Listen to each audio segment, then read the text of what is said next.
Hey guys, tonight we begin by stepping into the stone corridors of a medieval castle. The torches flicker along the walls, and you can almost hear the faint whistle of the wind sneaking through cracks in the heavy wooden doors. It's the kind of setting that looks romantic when you visit as a tourist, but if you had to actually live here, especially on a winter's night, you would probably regret it before the first hour passed. The reality is simple. Castles were freezing, and if you had to sleep inside one without central heating, insulated windows, or even a decent mattress by modern standards, you'd discover quickly that your biggest enemy wasn't rival knights. It was the cold. You probably won't survive this, at least not without a few tricks. So before you get comfortable, take a moment to like the video and subscribe, but only if you genuinely enjoy what I do here.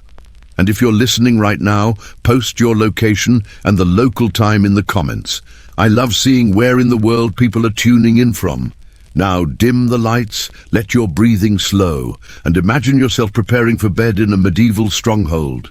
You trudge across the flagstone floor of a great chamber, boots scraping against surfaces, worn smooth by centuries of feet. The cold bites at your skin, even though you're fully dressed. The stone walls don't simply resist warmth, they swallow it whole. Historians often describe castles as marvels of defense, but rarely as marvels of comfort. And here's the blunt truth. Those same thick walls that could shrug off a battering ram also trapped cold air like a giant refrigerator. Once the sun dropped, the inside temperature plummeted almost as quickly as the outside.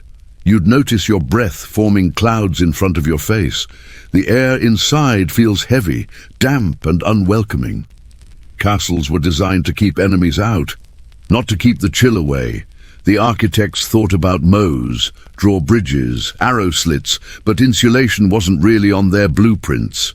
A mainstream fact worth remembering is that many castles in Northern Europe were strategically placed on windswept hills. From a military standpoint, that was brilliant. You could see invaders coming, and the slopes gave you a defensive advantage. But from the perspective of someone trying to get some sleep, it was a curse. Wind scoured every surface and forced icy drafts through gaps in shutters and under doors. You couldn't ask for a worse sleeping environment if you tried. You might think the fireplaces would save you, but no. Even a roaring fire in the great hall barely warmed the immediate circle around it. And the further you moved from the flames, the colder it became. By the time you shuffled toward your bedchamber, the temperature could feel more like a cellar than a living space. Now, here's a quirky tidbit. In some records from the late medieval period, travelers wrote about the shock of frost forming inside the bedrooms of castles. Imagine waking up with icicles hanging from your bed curtains, or discovering the wash basin frozen solid. Chroniclers treated this as almost normal, not worth more than a passing mention. If your chamber didn't grow a thin layer of rime on the walls in January, it meant you were in the minority.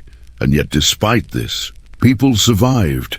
Somehow they figured out ways to keep their bodies from becoming popsicles. Part of that survival instinct involved ritual. As night fell, entire households followed patterns meant to trap whatever warmth they could. The castle might be vast, but the focus was always on shrinking the living space at night. Fires were banked, beds were arranged with curtains, clothes were layered until mobility was a secondary concern, and everyone hoped the draft wouldn't be too cruel. You picture yourself walking into a medieval bedchamber. The bed itself is an impressive piece of carpentry, raised high above the floor. That wasn't for style. It was a strategy to escape the coldest layer of air, which always sinks. Even so, the stone radiates chill upward, and your body feels it the moment you climb under the covers. Historians still argue whether castles truly became more comfortable as centuries passed, or whether the myths of cozy, noble life were exaggerated by later storytellers. Some suggest that tapestries and thick draperies genuinely transformed rooms into warmer spaces, while others insist that the cold always won. No matter how much fabric you hung on the walls, the truth probably lies in the middle. Things improved somewhat, but never to the level of real comfort. You lie back in this imagined bed, the wooden frame creaking as straw-stead bedding rustles beneath you. Outside, the wind moans against the battlements. The only light is from a small oil lamp guttering near the bedside, and even that feels like it struggles to stay alive. Your toes already begin to ache with the sharp cold, even though you're still wrapped in your daytime clothes. And then the sounds of a castle night filter in, the distant echo of boots on stone as a guard changes watch, the creak of rafters under frost, a dog barking faintly in the courtyard, its voice muffled by the thickness of the walls. You might even hear the drip of water freezing somewhere nearby. None of it helps you feel warmer. Instead, it reminds you that the world outside is unforgiving. It's tempting to imagine the nobility snuggled in perfect comfort while peasants froze in their cottages. But here's the funny thing. Sometimes the peasants had it better. Their homes, built of wood and daub, might trap heat from the hearth more efficiently than the vast cavernous chambers of a lord's keep. A single fire in a small hut could keep an entire family decently warm. Meanwhile, you, a noble in a castle, could shiver in a stone box so large that even 5 roaring fireplaces wouldn't make a dent. That irony wasn't lost on contemporaries. A few surviving letters from clerics and noble visitors remark on the difficulty of getting restful sleep in castles during the winter. They describe the beds as grand, but the nights as bitter. Some even advise travelers to pack extra cloaks, not for show, but for survival. As you continue picturing yourself lying there, you begin to appreciate the ingenuity it must have taken just to get through the night. You didn't simply crawl under a blanket and hope for the best. You layered fabrics, stacked furs, pulled curtains tight, and sometimes even shared your bed with companions, human or otherwise. Every step was about creating microclimates, little zones of warmth in an environment designed by nature and architecture to be relentlessly cold. The experience reshapes how you think about medieval life. These people weren't just warriors and lords, monks and maidens. They were survivalists. Every bedtime was a test, every winter a trial, and sleep, which we now consider an effortless luxury, had to be engineered carefully with rituals passed down across generations. Imagine how grateful you'd feel for every flicker of warmth, the sudden comfort of a dog pressed against your feet, the thrill of hot stones placed near your bedding, the tiny victory of keeping frost off your beard through the night. These moments would stick with you far more vividly than any banquet or hunt. Survival was memorable. So tonight, as you lie in your modern bed, with your central heating humming softly, you can spare a thought for those who once lay shivering in stone chambers. Their nights were long, their mornings bitter, and yet they endured. They found a way to sleep in places that should have been uninhabitable. That ingenuity is what we'll continue to explore layer by layer, trick by trick, as this story carries you deeper into the medieval night. You step into the great hall now, the beating heart of any medieval castle. If the bedchamber was a tomb of stone and draughts, this place is at least alive with flickers of warmth. Long trestle tables stretch across the floor, their wooden surfaces polished by countless elbows and tankers. The air smells of roasted meat, spilt ale, damp wool, and smoke that never fully leaves the rafters. The fire in the central hearth roars brightly, a defiant square of orange heat against the creeping winter darkness. This is where the castle felt most alive after sunset. People gathered here, not only for food, but also to absorb as much warmth as possible before retreating to their icy chambers. Servants dart back and forth carrying trenchers of bread, jugs of ale, and great platters of steaming pottage. Dogs scavenge underfoot, tails wagging, hoping for scraps. The hall is loud, almost raucous with laughter, song, and the clattering of knives against plates. For a little while, you forget that outside the wind howls across the battlements and frost is forming on the windows. Here's the plain fact. The Great Hall was the only space in most castles where heating was even remotely successful. A huge open hearth dominated the center or end of the room, and the fire was fed almost constantly in winter. Logs, sometimes entire tree trunks, were hauled in to keep it going. If you had rank, you claimed a seat near it, basking in that golden glow, while servants or less fortunate souls shivered along the edges. But here's the catch. Even in this grand room, the heat only traveled so far. The farther you sat from the flames, the colder the air became, until it felt as though the walls themselves breathed out frost. Heat rose upward, trapped in the smoke-stained rafters, while those on the floor wrapped themselves in cloaks and huddled together. In truth, only a lucky few were ever warm, and everyone else pretended to be. One quirky tidbit that chronicists mention is that feasts sometimes doubled as strategic heating sessions. Nobles scheduled their largest gatherings during the bitter months, knowing that the body heat of hundreds of guests combined with the fire would turn the Great Hall into something approaching cozy. In some accounts, it's even said that servants were told to stand closer together simply to generate extra warmth. You could say that feasting was as much about survival as it was about merrymaking. But the glow of the hall didn't last. When the feast wound down, the minstrels packed away their instruments and the guests staggered off to their beds. The fire was eventually allowed to burn low. Embers glowed red, a last stand against the cold, and shadows grew long on the stone walls. That heat you clung to during the evening dissipated quickly. Within an hour or two, the Great Hall itself would fall back into frigid silence. Imagine yourself now. You're lingering by the fire, unwilling to leave, stretching your hands to soak up every last spark of warmth. Your cheeks glow hot, but the back of your body already feels the cold creeping in, reminding you of what waits upstairs. The smoke stings your eyes and clings to your hair, but you still dread the moment when you have to climb the spiral staircase to your chamber. Historians still debate whether some castles developed more sophisticated heating systems for their great halls. A few argue that vents and flue allowed the warmth to circulate, especially in later centuries. Others suggest this is wishful thinking, pointing out that medieval building technology simply didn't prioritize comfort.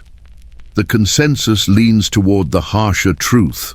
The Great Hall was warm only in the immediate vicinity of the fire and nowhere else. Even the acoustics reminded you that this wasn't a cozy lodge, but a cavernous chamber of power. Every laugh echoed, every footstep amplified, until the soundscape itself seemed too large, too cold. And when the hall emptied, the silence became oppressive, like sitting in the belly of a sleeping giant. One of the most telling images is the transition itself. The walk from the Great Hall to your bedchamber. Picture leaving the golden firelight, stepping into a narrow passage lit by a single torch. The draft hits you instantly, a knife of cold air rushing through arrow slits and unsealed doorways. Your breath fogs again. The warmth you just carried in your bones drains away as though the castle itself is feeding on it.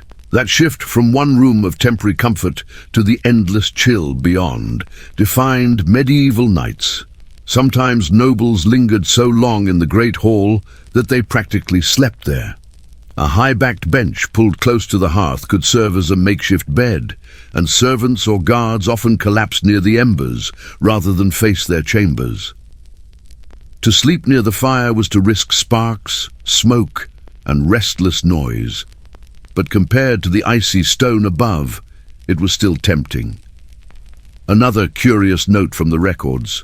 Travelers often complained more about the journey from the Great Hall to the sleeping quarters than the sleep itself.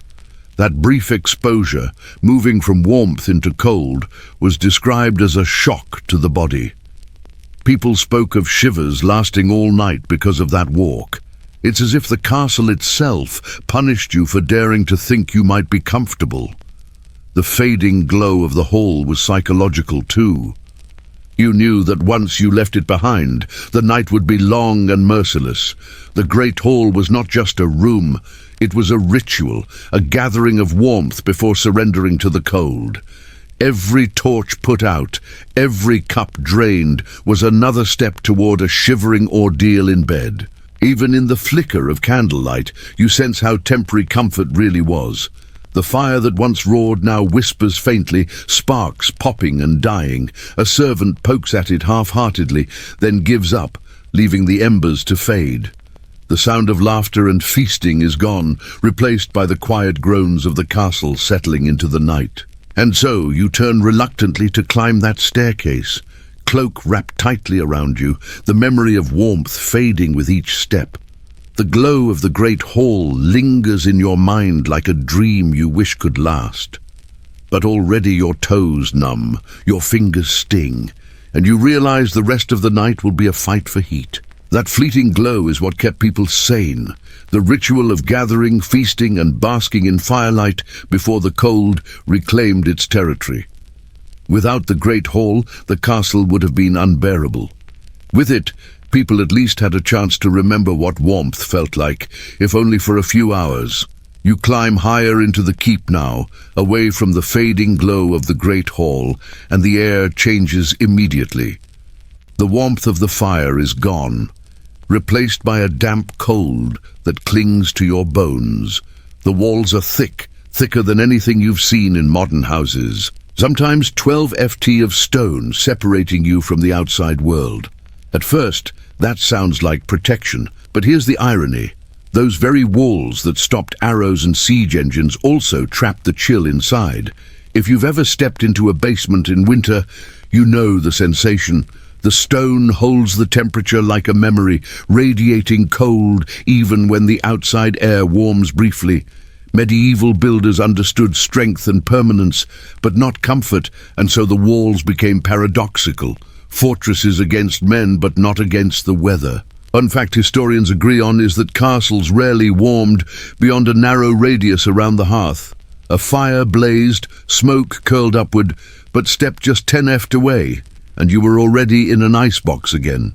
Written accounts from the 13th and 14th centuries describe noble families sitting directly in front of the flames, cloaks pulled over their heads, while behind them servants stamped their feet to keep circulation going. The fire created a bubble of tolerable heat, but the stone around it refused to yield. Now, a curious note from travelers' journals. Some complained that the walls themselves sweated. Moisture condensed on the cold stone and ran down in streaks, making chambers damp and unpleasant. Imagine lying in bed and hearing tiny drips hitting the floor beside you all night long. Not exactly the lullaby you wanted. In some seasons, moss even grew on the interior surfaces. So yes, you lived inside a castle, but at times it resembled more of a cave. Modern scholars still wrestle with the question of whether tapestries and hangings really made much difference. We picture grand walls lined with richly woven cloth, but did those thick fabrics truly insulate the room, or did they merely decorate? Some researchers argue they cut drafts noticeably, creating pockets of warmth behind the drapery. Others think this was exaggerated in later romanticized depictions, pointing out that even the richest cloth couldn't compete with freezing air filtering through unglazed windows and door cracks. The debate lingers unresolved, but it tells you one thing clearly: people were desperate enough to try almost anything. So, picture it now. You enter a bedchamber in late January. The fire in the hearth is small, perhaps already guttering. The walls rise like cliffs around you, their surface slick with condensation, even wrapped in layers of wool. You shiver. The bed stands proud in the center, heavy curtains drawn around it. Behind those curtains, the air might be a few degrees warmer, a little cocoon carved out of the cold. But outside them, the chamber feels like a stone tomb. The psychological effect was just as severe. People wrote about dreading the cold more than hunger or even illness. At least, hunger and illness passed eventually. The cold was relentless every single night of the winter season. When you lived in a castle, you couldn't escape it. That sense of imprisonment in your own home left its mark. You imagine lying there, pulling the coverlet tight, listening to the hiss of wind sneaking through arrow slits. Your ears burn with cold, your fingers stiffen. Even your dreams, when they come, are haunted by images of ice and fire. The stone walls surround you not like a protective shield, but like a refrigerator that never switches off. And here's where your perspective shifts. Castles weren't glamorous in daily life. They were survival machines, yes, but they made you pay a price for that protection. Comfort was sacrificed for security. And every winter's night reminded you that stone might keep you safe from arrows, but it would never keep you warm. The more you think about it, the clearer it becomes. Sleeping in a medieval castle was less about resting peacefully and more about staging a small war against the environment. The enemy was invisible but merciless, and the battlefield was always the same: your chamber, your bed, your body. You shuffle across the chamber floor, and instead of carpets or polished wood, your boots crunch against something far humbler: rushes strewn across the stone. These weren't just decoration. They were a practical attempt to soften the cold underfoot, soak up spills, and most importantly, act as a crude form of insulation. Documents from the later Middle Ages describe how households renewed the rushes a few times each year, layering them thick in noble halls and chambers. When freshly laid, they smelled faintly of the outdoors, grassy, earthy, almost pleasant. For a little while, you might feel as though a part of summer had been carried inside. The plants added padding, muffled footsteps, and helped hold in what little warmth could be trapped near the ground. But the charm didn't last. Over time, the rushes grew foul. Food scraps, spilled ale, and stray bones from the feast lodged themselves within. Mice and insects treated the floor as their playground. If you're picturing a cozy natural carpet, think again. By the end of winter, the rushes could be so filthy that one French moralist complained it was like sleeping in a midden.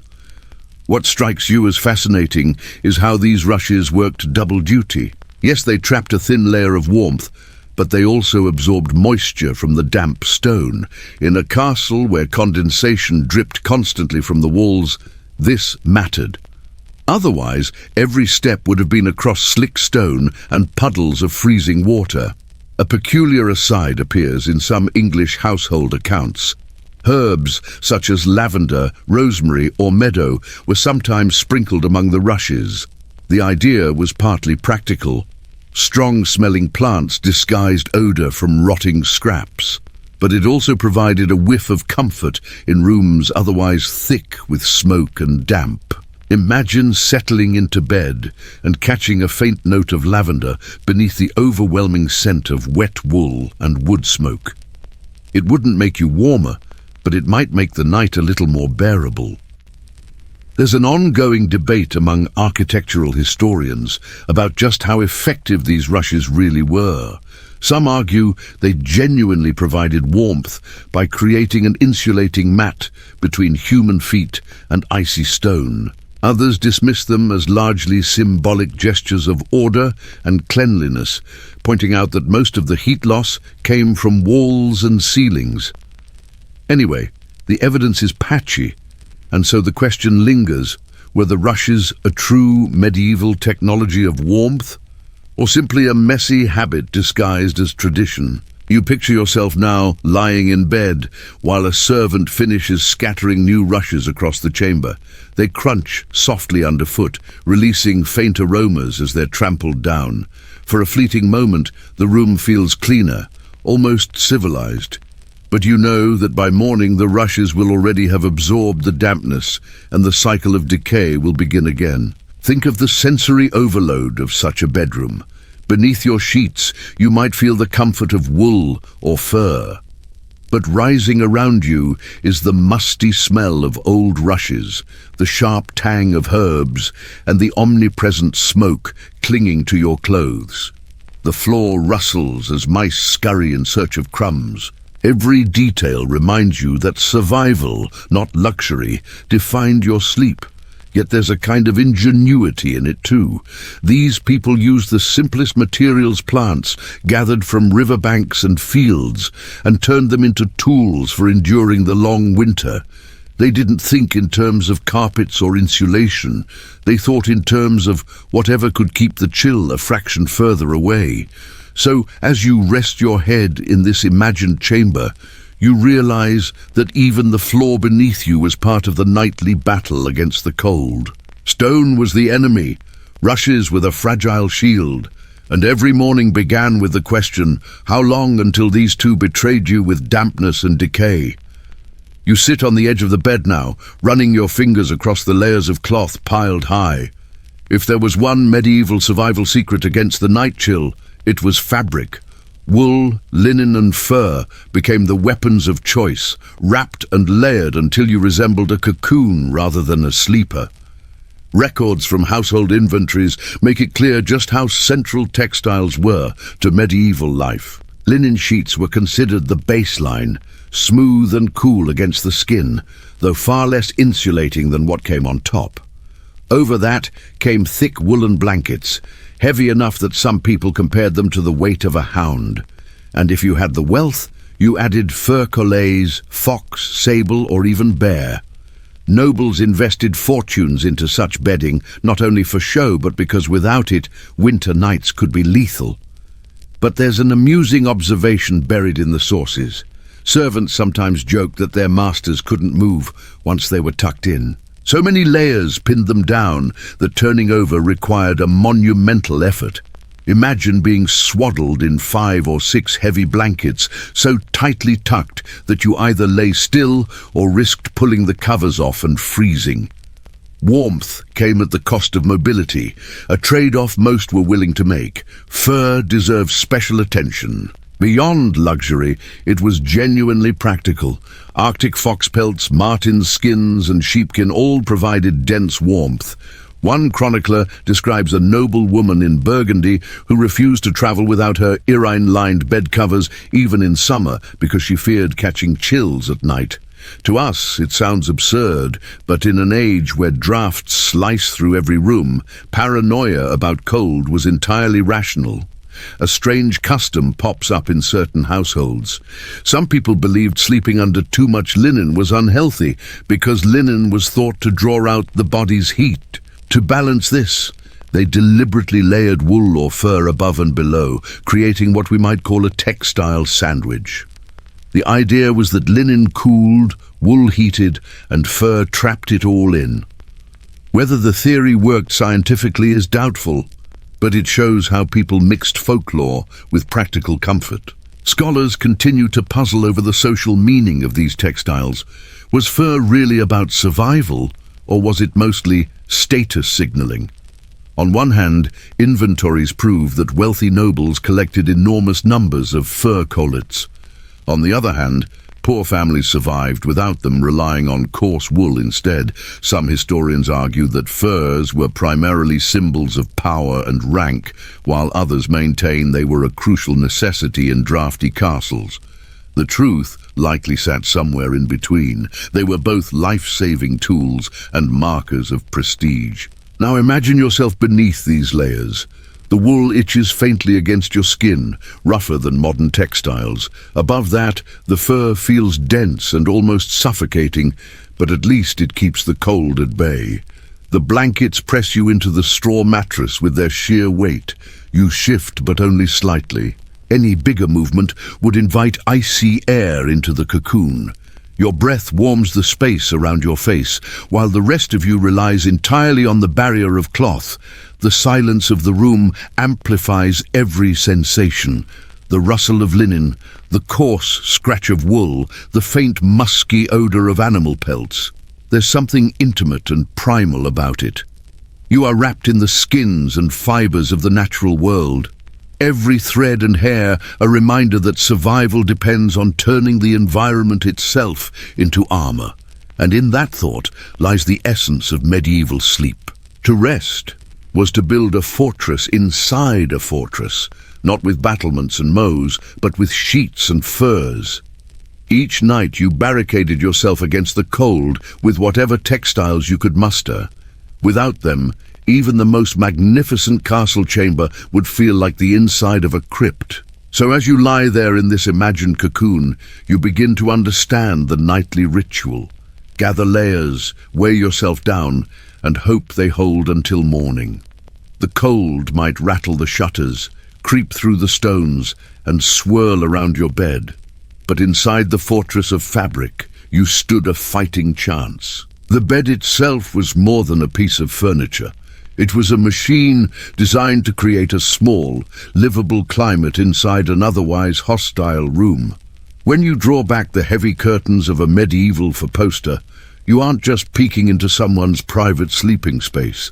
You're stepping into a micro-world built for survival. Detailed inventories from noble households show how important these great beds were. Unlike the simple pallets of peasants, these frames rose off the ground, tall as a person, carved from oak or walnut. The posts stood like pillars, often ornately decorated, and stretched upward to support a canopy. That canopy wasn't only decorative, it was practical.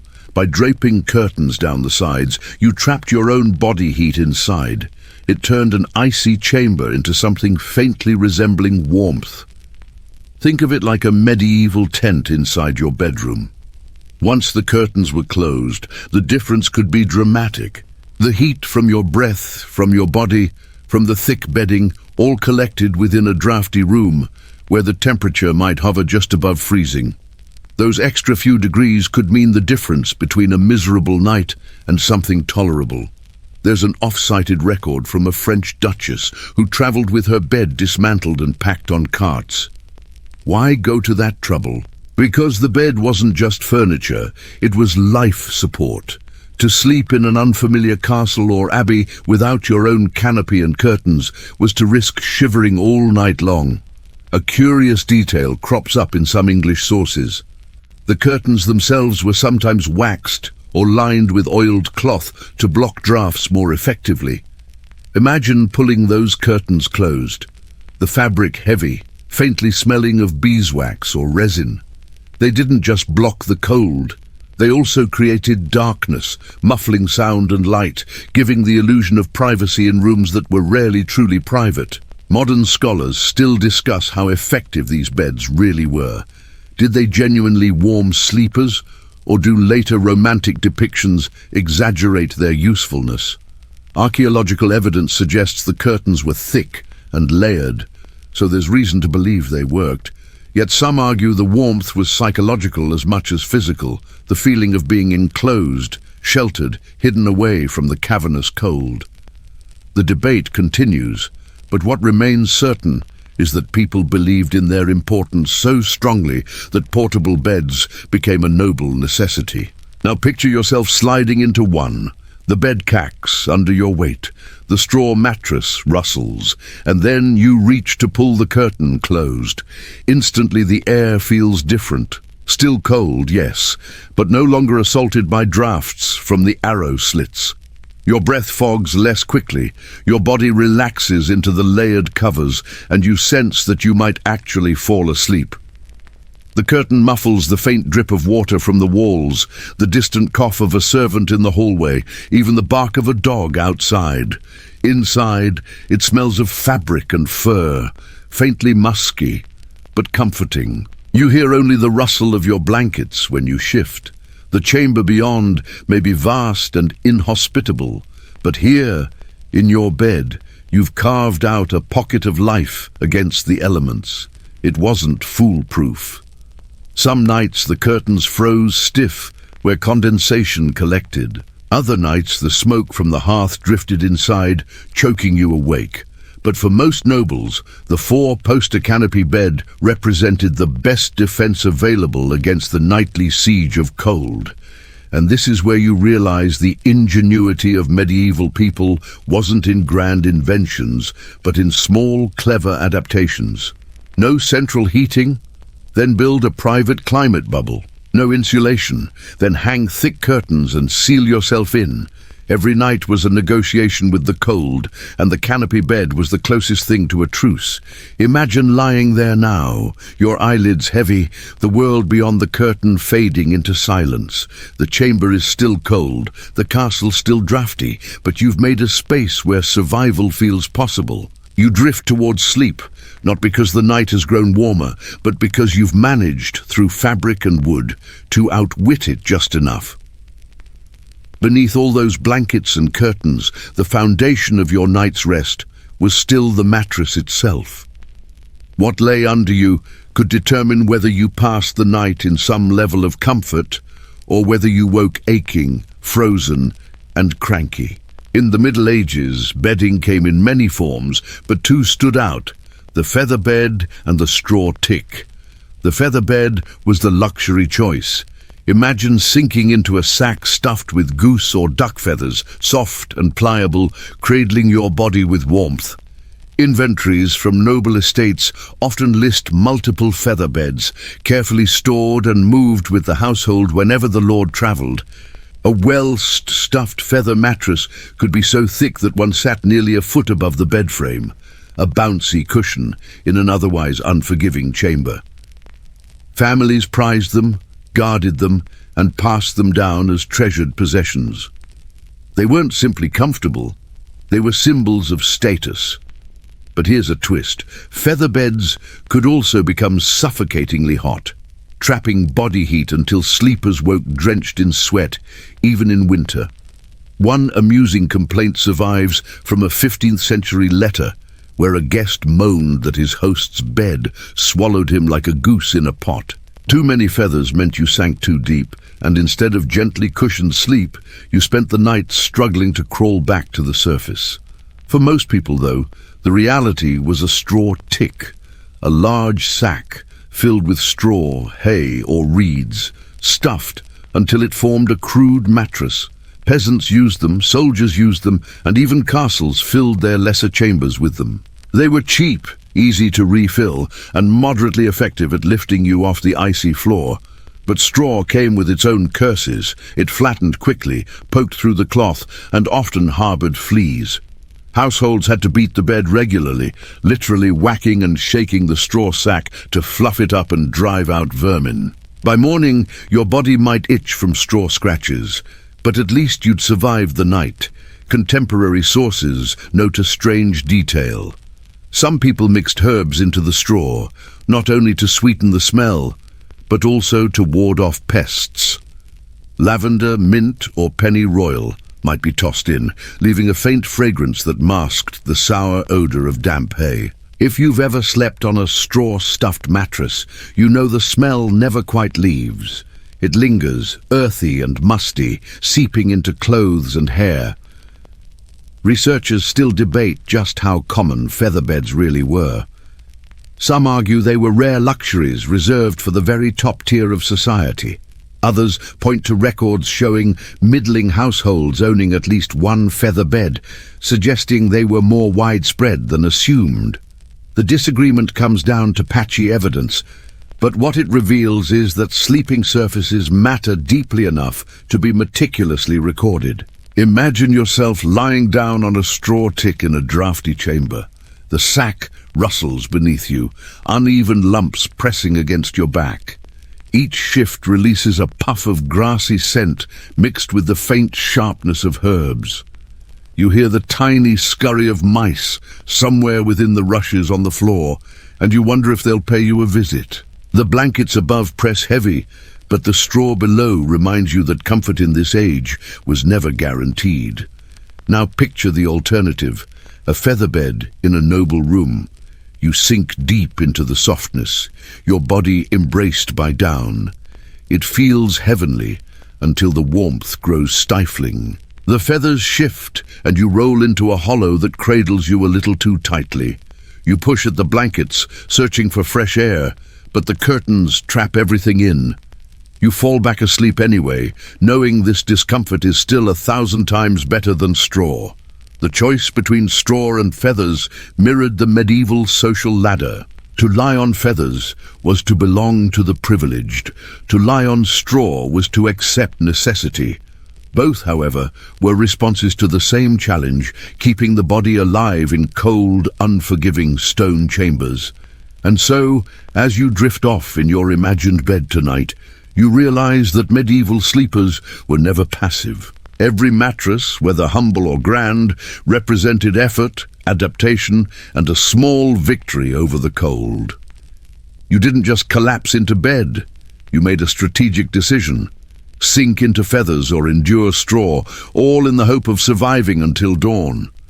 Even the most carefully built bed, with its curtains, feather mattresses and heaps of blankets, couldn't always guarantee survival on its own. What made the difference on the coldest nights wasn't furniture, it was company. Sleeping alone in a stone chamber meant your body heat simply bled into the walls. Sleeping beside others meant warmth multiplied, bodies acting like radiators pressed together in the dark. Noble families understood this, though they rarely admitted it openly. Servants often slept in adjoining rooms or even on pallets at the foot of the master's bed. The arrangement wasn't only about service or security, it was also practical. More people in a space meant higher temperatures, even if only by a few precious degrees. You might not notice the warmth at first, but come midnight, when frost gathered on the inside of the shutters, every extra body counted. Accounts from medieval monasteries reveal that monks slept in long rows, their cots or straw beds side by side in drafty dormitories. The reasoning wasn't solely communal discipline, it was also survival. In those crowded quarters, body heat created a layer of insulation, however thin. The same principle applied in barracks, where soldiers huddled in rows, cloaks pulled tight, trusting that together they'd resist the chill better than alone. A curious anecdote comes from a 14th century English manor. One nobleman's will specifically ordered that his favourite squire be granted a place near his lord's chamber fire at night. Scholars interpret this not only as a mark of favour, but as an admission that the warmth of companionship was as valuable as inheritance.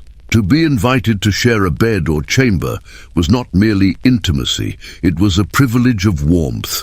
There was, of course, another layer to the practice: animals. Dogs in particular became literal heaters. The phrase "a three-dog night" may come from much later folklore, but the idea is rooted in reality. Medieval people often allowed hounds into the bed, not only for companionship, but because the animals radiated heat. A couple of large mastiffs curled at your feet might mean the difference between numb toes and comfort. Travellers even recorded that in some inns, guests slept packed together with dogs, goats, or even sheep beside them. The smell was intense, but warmth trumped fragrance. Scholarly debate continues over just how socially acceptable bed sharing was among nobles. Some argue it was routine lords with trusted companions, ladies with maids, travellers with strangers. Others insist that among the elite, such intimacy was limited and carefully controlled, with servants relegated to nearby pallets rather than inside the bed itself. What is clear, however, is that in lower classes, bed sharing was normal. Families piled together, parents, children, and often grandparents, forming a tangle of limbs under a single heap of blankets. Privacy meant little when survival was at stake. Imagine now that you lie in such a bed, not alone, but pressed shoulder to shoulder with others. The first few minutes feel awkward. Elbows poke, someone coughs, a blanket slips, but soon the warmth builds, a shared cocoon of body heat. You feel the dog's weight against your feet, hear the soft breathing of your companions, and slowly your muscles unclench. The castle may howl with wind, but inside this cluster you almost believe in comfort. Of course, this came with drawbacks. Fleas and lice spread easily, and whispers in the dark carried secrets. But when you weighed those irritations against the risk of shivering through a sleepless night, the choice was simple. You chose warmth over dignity, companionship over solitude. To modern minds, the thought of sharing a bed with servants, siblings, or animals may feel uncomfortable.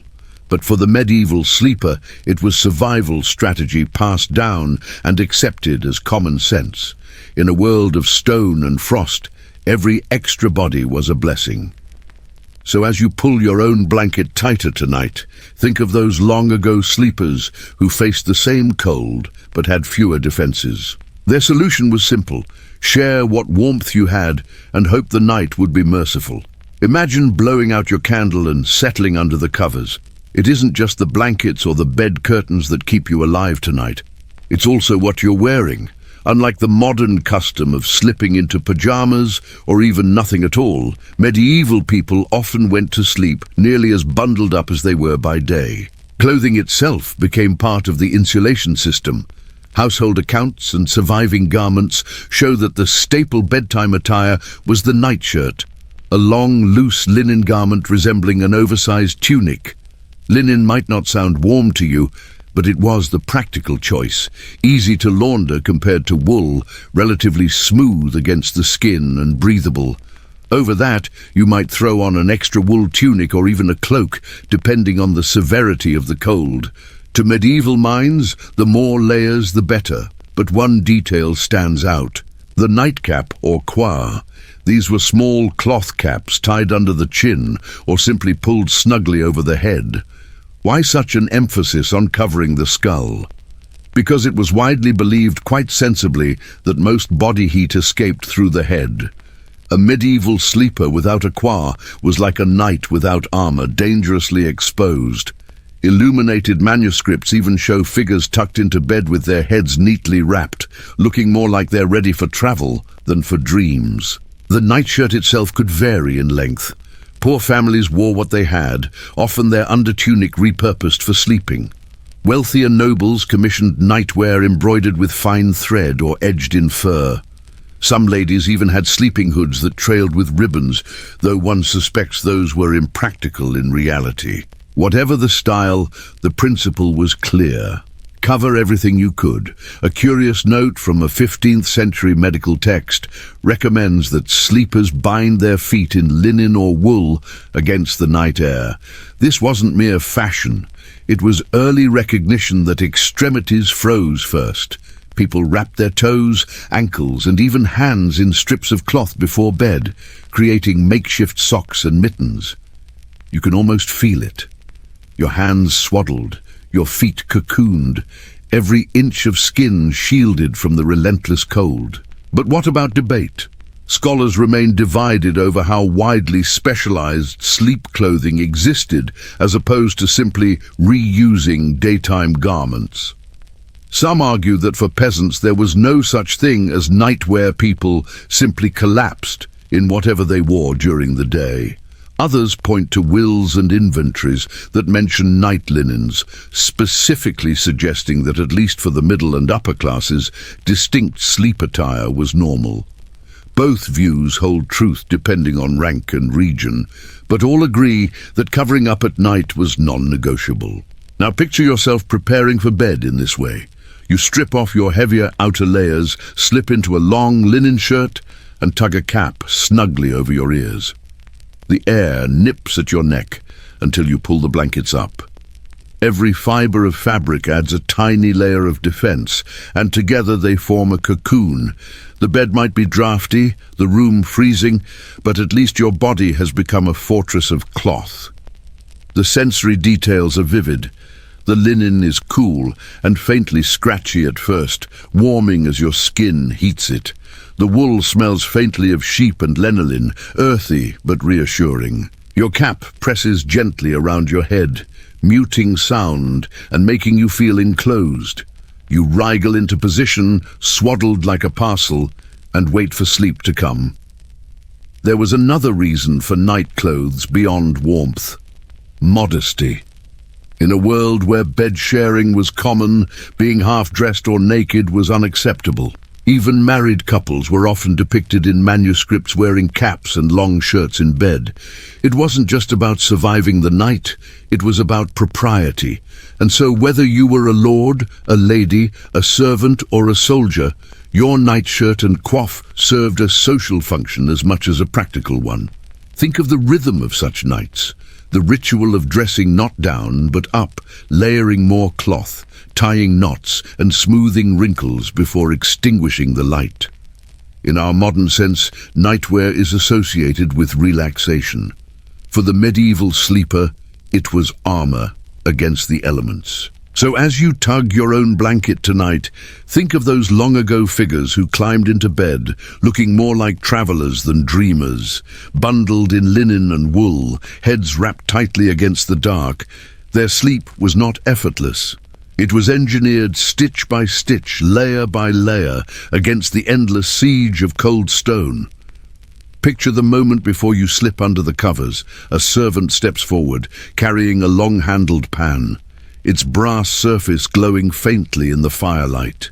Inside, hot coals crackle and hiss, filling the chamber with the smell of ash and heated metal. This curious object was the medieval warming pan, a tool as simple as it was ingenious, because who wanted to crawl into sheets that felt like blocks of ice? The ritual went like this. The servant slid the pan back and forth between the bedclothes, the coals inside radiating heat through tiny perforations. The sheets above puffed with smoke, and the air filled with the faint tang of burning wood. For a few minutes, the bed transformed from a frozen slab into something almost inviting. Without this step, you might lie shivering for an hour before your own body heat finally softened the chill. Surviving inventories from noble households list warming pans alongside candlesticks and chamber pots, ordinary tools of nightly life. They weren't rare. They were expected. By the late Middle Ages, wealthy homes across Europe treated them as essential in winter. A chamber without one was either neglected or occupied by someone low enough in status not to merit the luxury. But these pans carried hazards too. Contemporary letters complain of sheets scorched black, or even set ablaze, when servants left the pan in one place too long. Imagine sliding into bed only to discover a smoking hole where your linen should be. There are stories half comical, half tragic, of noble men springing from bed in the middle of the night because sparks from a warming pan had caught the blankets in a wooden roofed chamber full of dry rushes. Such accidents were no small matter. One particularly odd account from Italy describes sprinkling aromatic herbs directly onto the coals before warming the bed. The smoke left behind was thought to purify the air and ward off disease. You can almost smell it now, lavender and rosemary mingling with the sharp tang of embers, clinging to the fabric as you finally climb beneath it. The belief combined practicality with superstition, a nightly battle against both cold and invisible illnesses. Specialists in medieval domestic life still discuss how widespread warming pans truly were.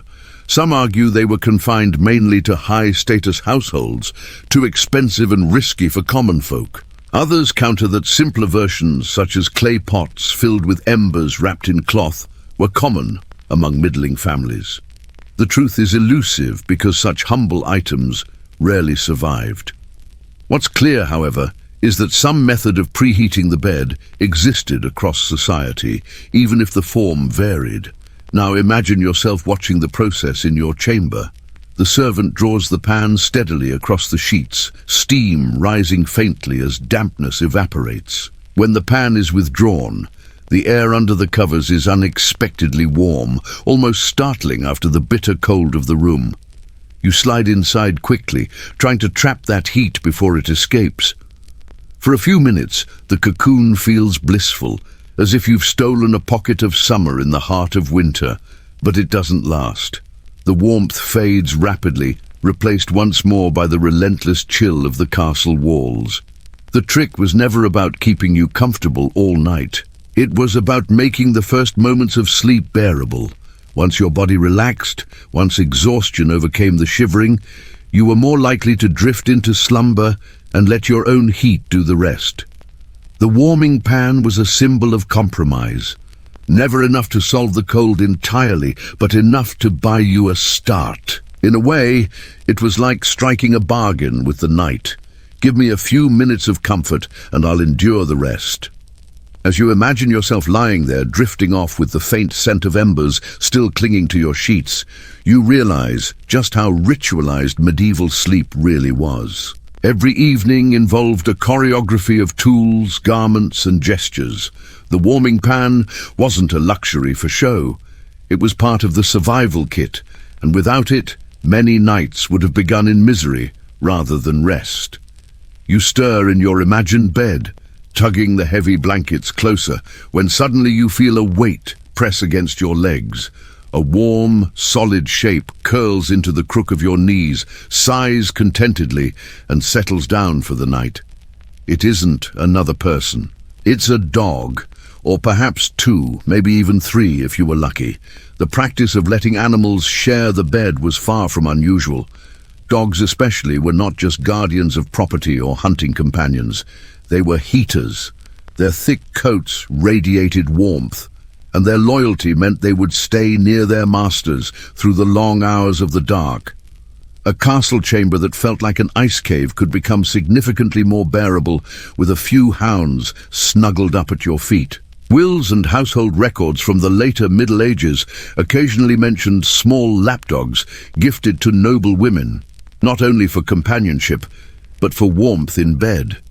These comfort dogs, as we might call them now, were pampered creatures, brushed and perfumed, but their most important role was to chase away the chill of winter nights. Larger breeds, meanwhile, stretched out like furry logs across the bottom of the bed, protecting toes from frostbite.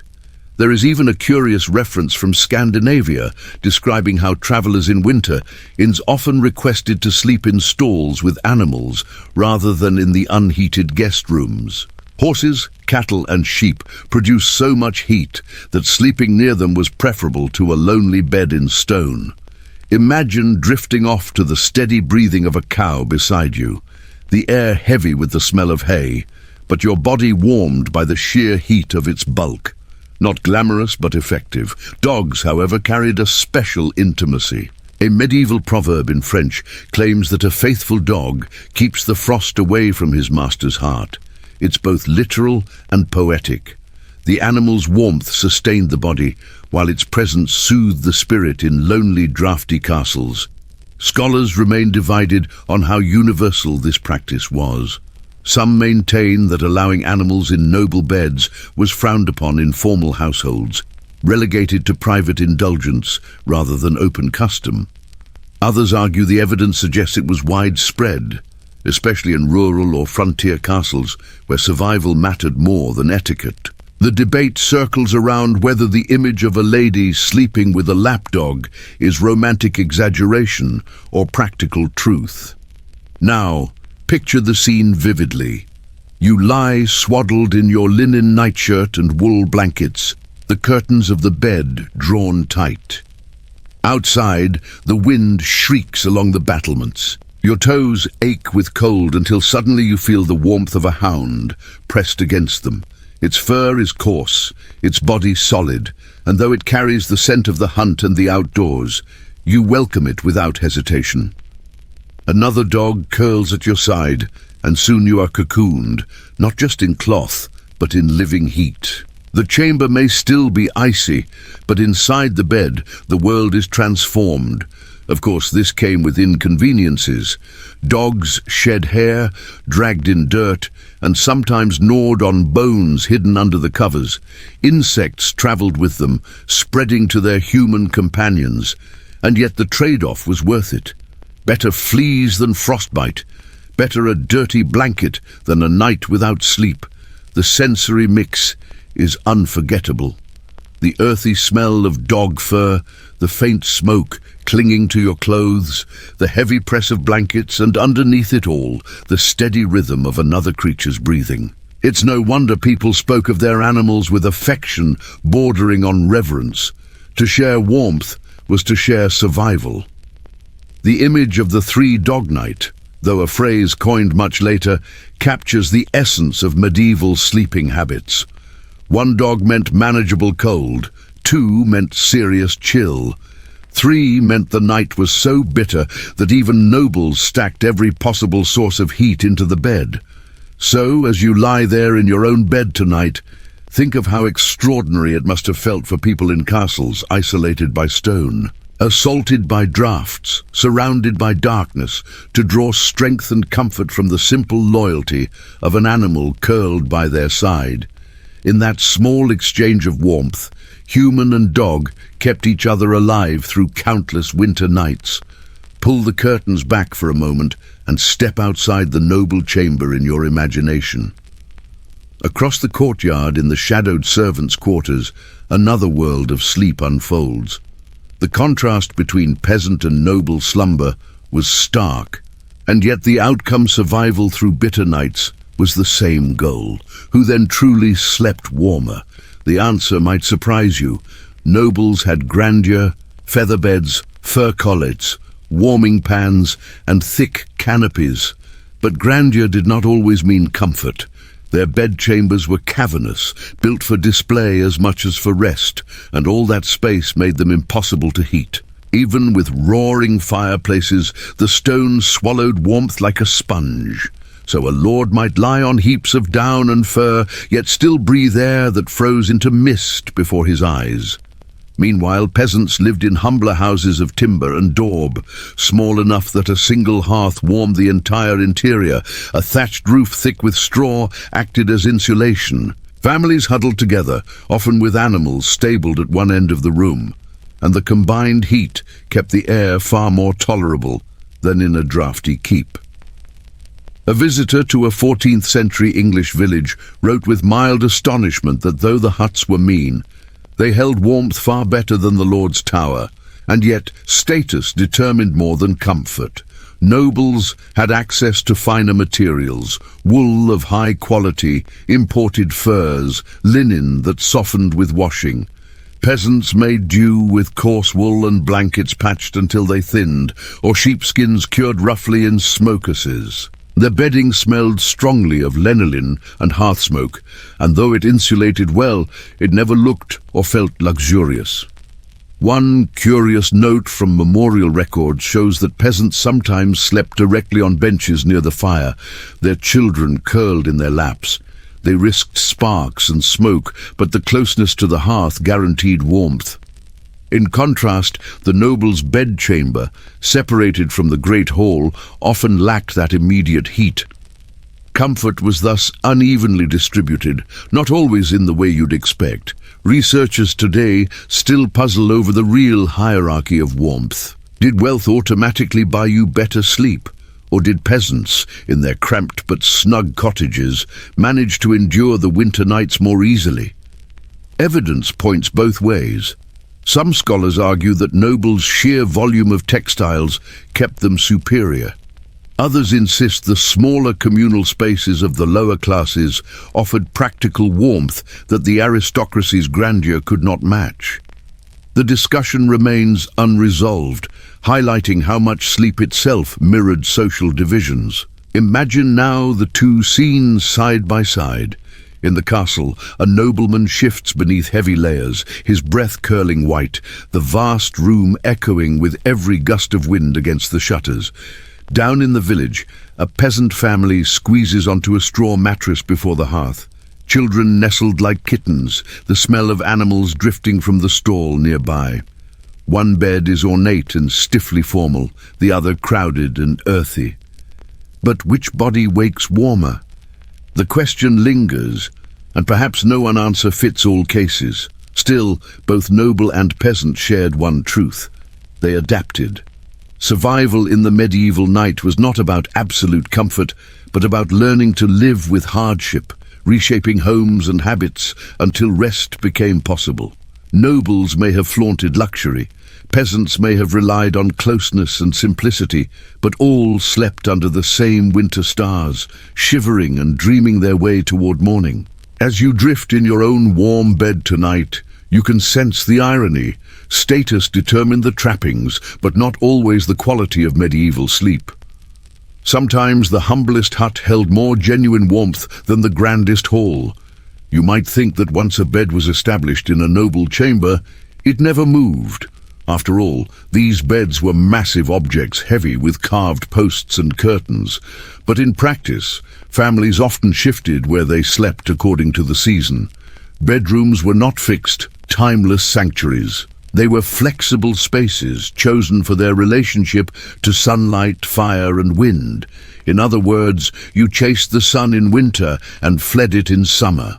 Documents from noble estates reveal this habit plainly. Some castles had winter chambers and summer chambers, not because people wanted a change of scenery, but because the physics of warmth demanded it.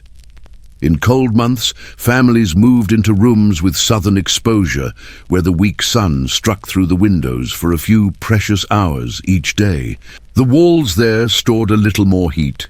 The air felt a little less hostile, and waking up wasn't quite so brutal. Come summer, they abandoned those sunlit spaces and retreated into north-facing rooms, darker and cooler.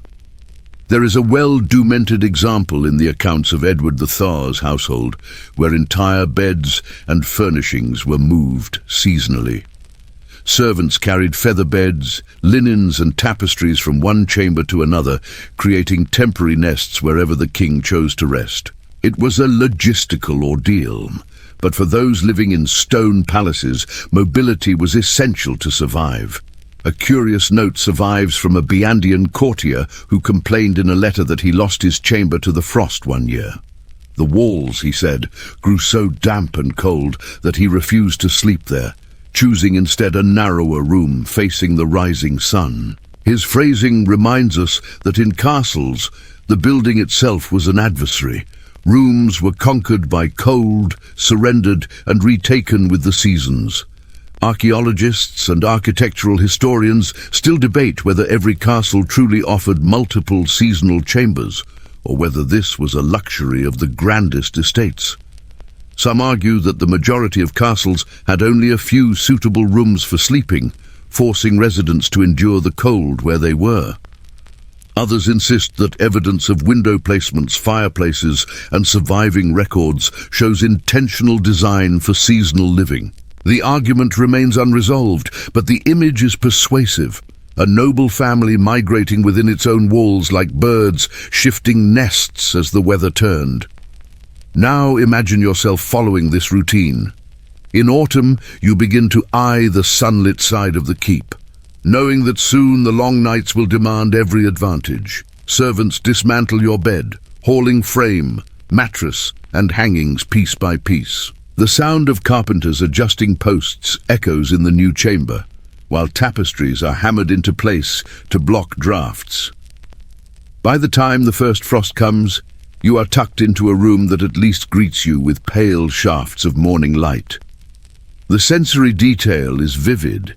You wake to the thin warmth of the sun filtering through shutters, the smell of woolen curtains freshly rehung, and the faint sound of servants sweeping rushes across the floor of your relocated chamber. The shift does not eliminate the cold, it simply manages it, turning unbearable into survivable. Peasants too shifted their sleeping spaces seasonally, though less formally. Families might sleep close to the hearth in winter, crowding around the fire in one room, and then retreat to lofts or barns in summer, where the air was cooler. In both castles and cottages, sleep was mobile, dictated by the elements rather than interior design. This practice reminds you that medieval life had little of our modern notion of fixed bedrooms. A bedroom wasn't a permanent sacred space. It was a temporary camp within the larger fortress of stone. Beds were moved, chambers rotated, and life adapted in rhythm with the seasons. The castle was alive, reshaped by light and temperature, its inhabitants shifting like nomads within its walls. And so you see another truth of medieval sleep. It was dynamic, not static. The fight against cold demanded movement, planning, and constant adjustment. You did not sleep where you wanted. You slept where the sun, the wind, and the damp permitted. And each year, as the earth turned, you began that cycle again. Stand for a moment by the narrow window of a medieval chamber and feel the draft slip across your skin. Unlike today's homes with their glass panes and sealed frames, castle windows were vulnerable holes in the wall. They were defenses against arrows, but invitations to the wind. Without glass, without double glazing, without even the notion of insulation, These openings were simply shutters or stretched cloth that kept out little more than rain and birds. Written surveys of medieval households reveal that in many castles, glass was so rare it was reserved for chapels or the lord's private oratory. Ordinary chambers had wooden shutters, thick planks that could be barred from the inside. In summer they stood open for light and air, but in winter they shut tight, creaking in the wind. Yet wood alone was no shield against the chill. Cold crept through cracks, and the room grew damp. A practical solution was to stretch cloth across the opening, sometimes linen soaked in oil or wax, to make it translucent and resistant to rain. By day, this allowed a dim amber glow to enter, soft and hazy like sunlight through parchment. By night it dulled the shriek of the wind, but never silenced it. The fabric flapped, the frame rattled, and sleepers learned to live with the constant reminder that their fortress was porous. One intriguing reference comes from a 13th century French household account describing horn windows. Thin slices of animal horn were scraped translucent and set into wooden frames. These provided a crude but sturdier alternative to cloth. They admitted pale light and resisted weather better, though they yellowed quickly and warped. Imagine looking out through such panes. The world blurred as if seen through fogged glass, yet inside your chamber, the air just a fraction less brutal. Archaeologists and architectural historians debate how common these horn or oiled cloth windows really were. Some argue they were luxuries of the wealthiest castles, while most households relied only on shutters. Others suggest that by the later Middle Ages, they were surprisingly widespread in Northern Europe. The evidence is fragmentary, but the very existence of debate reminds us how desperate people were to improvise barriers between themselves and the cold. Now picture yourself at such a window. The shutter is drawn, the cloth tacked across the frame, and still a sharp line of frost forms along the sill. Your breath clouds as you lean near it. Outside, the snow reflects the moon, but inside you hear the faint rattle of wood and the moan of wind searching for a gap. No matter how carefully you hang your bed curtains, you know the draught will find its way to you. The soundscape is haunting, shutters banging in a distant corridor, fabric snapping faintly like sails, servants muttering as they stuff rags into cracks. Some households even pressed moss or clay into gaps around the frames as makeshift insulation. It was messy, unsightly, and temporary, but when the night dipped below freezing, any measure was better than none. Peasants in cottages faced the same battle. Their houses often had no windows at all, just shutters to close off narrow slits. Some used bladder membranes from animals, stretched thin to let in light. The effect was eerie. Rooms glowed faintly, but with distorted shadows, as if the world outside were behind a veil. At night, though, even these coverings hardened with frost, turning translucent sheets into brittle ice. For nobles, the irony was bitter. Their high towers gave them status and defense, but also exposed them to cutting winds. Guests sometimes remarked that the higher they slept, the colder they felt. A peasant in his low hut might envy the wealth of a lord, but not the draught whistling through a tower chamber window. And yet there was beauty too. Imagine lying in bed on a moonlit night. The shutters cracked just enough to let silver light wash across the floor. The cold seeped in, yes, poetry of shadows, the silhouette of branches against the curtain, the faint glow of snow outside. Medieval sleep was a balance of discomfort and wonder, where the harshest nights also offered moments of fragile peace. So when you draw your own curtains tonight, picture those ancient windows. They were less barriers than reminders that no matter how thick the walls, the night always found its way in. Sleep was never about conquering the cold entirely. It was about learning to live with it draught after draught until morning broke. You picture yourself approaching the hearth of a castle bedchamber, expecting salvation in the blaze. Surely a fire in a stone room must mean warmth. But the reality is far less comforting. Medieval fireplaces were enormous, their chimneys yawning wide enough that entire trees could be fed into them. Yet, for all their spectacle, they were poor at actually heating the space. The reason was simple physics. The wider the chimney, the more heat escaped directly upward with the smoke. Flames roared, sparks danced, logs collapsed into glowing embers, and yet step more than a few paces away, and your breath still misted in the air. The fire created a bright oasis of heat in its immediate circle. But beyond that, the castle chamber remained bitterly cold.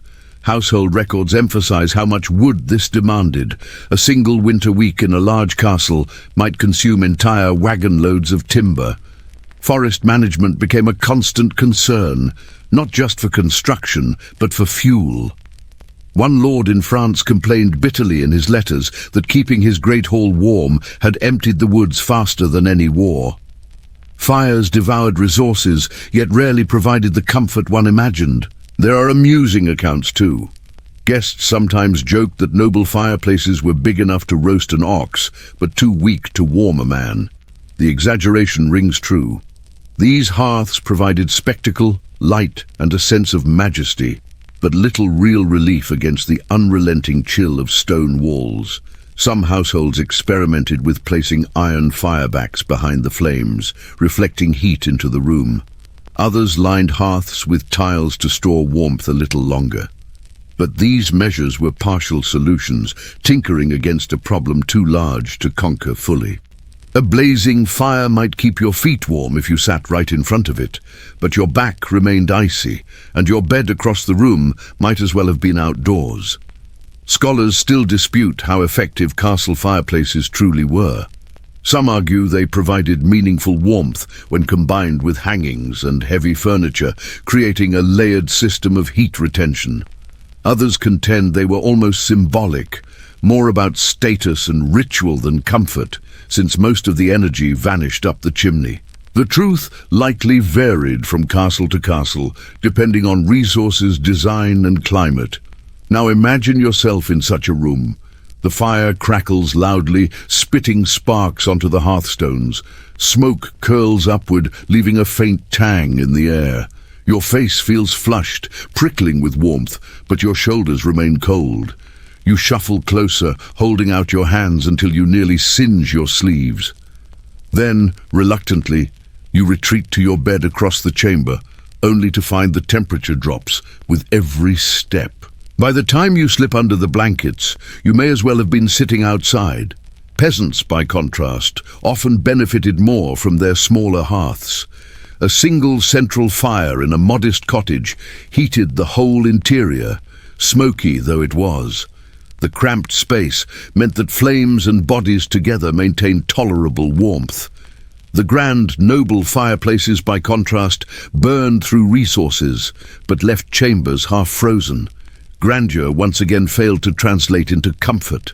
And yet the ritual of the fire mattered.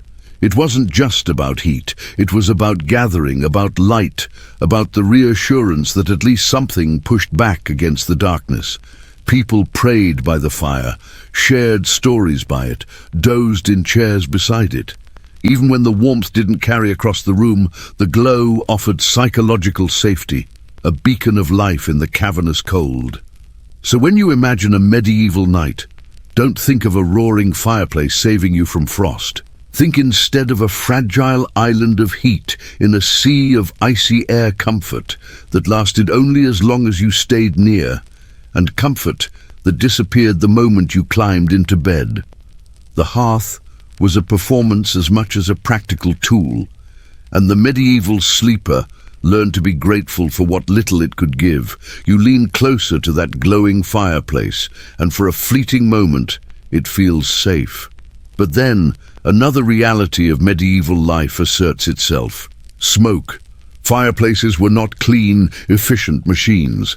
They belched fumes, left soot, and filled chambers with a haze that stung the eyes and settled on every surface. To stay warm by fire was to breathe smoke nightly, to accept blackened walls, and to wake with lungs coated in ash. Chroniclers of the time complained bitterly about it. One monk in northern England noted that his cell grew so coated with soot from the hearth that he coughed more than he prayed. Even nobles weren't immune. Court records mention women lamenting ruined gowns and linens discoloured by constant smoke exposure. A newly cleaned tapestry might turn grey within a single winter. The architecture made matters worse. Chimneys were wide, crude shafts without the draft control of modern flue. Smoke didn't always rise politely. It drifted, eddied and clung to the chamber. If the wind blew the wrong direction, it poured back into the room, leaving everyone inside coughing. Imagine trying to fall asleep while smoke burned your throat and your eyes watered. A curious observation from travellers' notes is that some people deliberately smeared their walls with lime or clay, not only to brighten interiors, but to hide the streaks of soot. The black residue never truly left, but at least the illusion of cleanliness could be restored for a little while. The smell, however, was permanent, a mixture of charred wood, damp stone, and burned wool that clung to bedding and clothes. Scholars remain divided over just how tolerable these smoky rooms were. Some argue that medieval people simply adapted. Their bodies and expectations hardened to it. Others insist that even contemporaries recognize the health toll, pointing to repeated complaints in medical treatises about choked air and blackened lungs. Perhaps both are true. People endured because they had no choice, but they never stopped grumbling about it. Now imagine yourself lying in bed after such a night. Your hair smells of smoke. Your blankets hold the acrid tang of ash, and when you cough, you taste bitterness on your tongue. The bed curtains trap some of it inside, so even your tiny cocoon carries the ghost of the fire. Your chamber may have been warmer than before, but it came at the cost of fresh air. Peasants fared no better. Their cottages often lacked chimneys altogether. Smoke from the central hearth simply rose and filled the rafters, slowly leaking through the thatch. Children grew up in houses perpetually hazed with smoke, their lungs blackened before adulthood, yet people saw it as normal. Some even believed the smoke helped preserve the timber roof, keeping insects away. Survival and superstition blended together in every breath. The sensory experience was overwhelming. Your skin prickled from soot particles. Your eyes watered constantly, and the rushes on the floor gathered black dust. Servants swept endlessly, though the effort felt futile. Every winter was the same. A battle against smoke, a battle against cold, and the knowledge that you couldn't win one without worsening the other. And yet, despite the discomfort, fire was non-negotiable. No one could survive a castle winter without it, so people made their peace. They hung smoky tapestries proudly. They endured coughing fits. They scrubbed soot from their faces each morning. Warmth demanded sacrifice, and the sacrifice was clean air. So as you lie in your modern bed tonight, breathing comfortably without thought, consider how extraordinary such luxury is. For medieval sleepers, every warm night meant another smoky morning. Their dreams were steeped in the scent of burning wood. Their lives lived in the shadow of soot. When the fire dimmed and the night stretched on, the only glow left in a medieval chamber often came from a candle. You might imagine this delicate flame as decoration, a touch of ambience. But for many sleepers, the candle was also a source of fragile warmth. A single wick couldn't heat a whole room, of course. But in a world where every flicker counted, even the faintest contribution mattered. Candles in the Middle Ages came in many forms. Wealthy households burned beeswax, which gave a clean, bright flame and filled the air with a faint honeyed scent. These were expensive, reserved for chapels, ceremonies, or noble chambers. More commonly, people used tallow candles made from rendered animal fat. These smoked, sputtered, and wire of grease. Imagine drifting off to sleep while the acrid odor of burning tallow thickened the air, mingling with the damp of stone and the musk of wool. Yet candles weren't only light. They generated a surprising amount of heat close by. Place one near your bed curtain, and you might notice the fabric warming slightly to the touch. Some households arranged several candles together on stands, creating clusters of flames that offered both illumination and a pocket of warmth. It was hardly central heating, but it softened the edge of the cold in the immediate circle around them. A curious anecdote survives from a 14th century letter describing how a noble woman demanded 12 candles in her chamber at once on winter nights, insisting that only then could she rest. The servants grumbled at the extravagance, but her request reveals a truth. People used light as a substitute heater even when the effect was marginal. The hazards were obvious. Candle flames toppled easily, and bed curtains rich with wool and linen were dangerously flammable. Records describe fires sparked by careless placement, reducing entire chambers to cinders. One particularly grim tale from Germany tells of a squire who dozed off with a candle on the bed rail.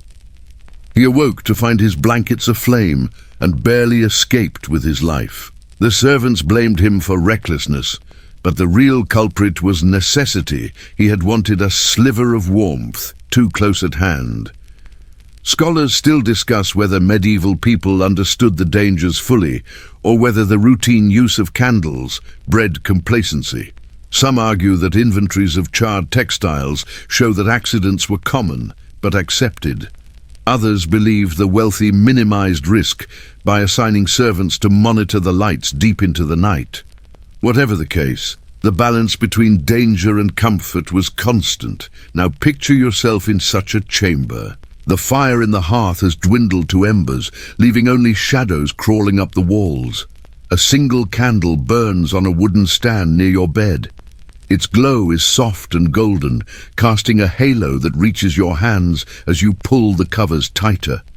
The faint warmth radiates just enough that your face feels less icy. The flame flickers, wax drips steadily down the side, and the smell of smoke hangs faintly in the air. Outside your curtain, the rest of the room vanishes into darkness. You listen to the subtle sounds, the quiet pop of the wick, the sigh of wind against the shutters, the soft drip of wax landing on metal. Your world shrinks to this small circle of light and heat. The candle becomes not just illumination, but companionship, a fragile ally against the enormity of the night. In cottages and inns, simpler versions of this scene played out. Travelers placed rushlights, cheap reeds dipped in fat beside their straw pallets. These burned quickly and unevenly, hissing and spitting, but their faint glow provided reassurance. Parents lit small lamps near children to chase away both cold and fear. Even monks who prized austerity allowed lamps to burn in dormitories, citing both safety and necessity. The sensory mixture was unforgettable. The air smelled of melted fat and smoke. The walls stree with soot from months of burning. The bedclothes stained where wax had splattered. Yet people accepted these imperfections. In the harshest winter, the candle was more than decoration. It was survival. So as you drift under your own clean electric light tonight, imagine the precarious flicker of a medieval flame. It warmed just enough to trick the body into rest, and it risked disaster with every spark. Sleep in the Middle Ages was never free from tension, even in the smallest details. To close your eyes was to trust that your fragile flame would burn through the night without turning warmth into ruin. If you step away from noble chambers and into communal quarters, you find another side of medieval sleep, the collective dormitory. Not everyone had the privilege of heavy curtains, feather beds, and private servants. Monks, soldiers, apprentices, and servants often slept in shared spaces where the emphasis was less on luxury and more on endurance. Take the monastery as an example. Monastic rules prescribed that brothers live simply, which meant their dormitories were vast halls lined with rows of beds or pallets. The stone floor stretched endlessly, broken only by narrow windows high above. Each monk had his own small cot or straw mattress, sometimes little more than a wooden plank with a thin pad. The beds were positioned side by side, so close that one monk could hear the breathing of the next. Privacy was unknown. but warmth came from numbers. Surviving accounts describe how these halls echoed at night, with coughing, snoring, and the rustle of rough woolen blankets. The air was thick, cold, and damp, but the sheer press of bodies meant the dormitory retained more warmth than an isolated chamber ever could. One chronicler remarked that the cloister was warmer than the Lord's Tower, for the monks lay together like sheave. In military life, the scene was harsher still. Soldiers billeted in castles or campaign encampments crowded into barrack halls. Long rows of men stretched across straw beds, weapons stacked nearby. Blankets were shared and cloaks doubled as cover. The smell was pungent sweat, leather, smoke and straw mingling in a stew of humanity. Yet for the exhausted, even this rough camaraderie became bearable. To sleep shoulder to shoulder was to survive the night. A curious observation appears in the rules of certain nightly orders. Candles were kept burning in communal halls, not only for light, but to comfort the men with flame. The glow gave a psychological warmth, even if it failed to raise the temperature significantly. The symbolism of the flame mattered as much as its heat. Historians continue to debate whether communal sleeping was deliberately chosen for warmth or simply a byproduct of necessity. Some argue that the monasteries intended it as a form of discipline, a constant reminder that no monk had personal luxury. Others suggest the warmth of shared space was a practical advantage that just happened to align with spiritual ideals. The same ambiguity surrounds soldiers. Did they bunk together out of camaraderie or because the cold made solitude impossible? Likely it was both. Now imagine yourself lying in one of these halls. The straw beneath you crackles as you shift. A neighbor coughs, another turns, the sound amplified by the vaulted ceiling. The smell of smoke and sweat hangs heavy, but the air is less biting than in a solitary chamber. Your wool blanket scratches your chin, and you tuck it tighter, grateful for the shared warmth, even as you wish for silence.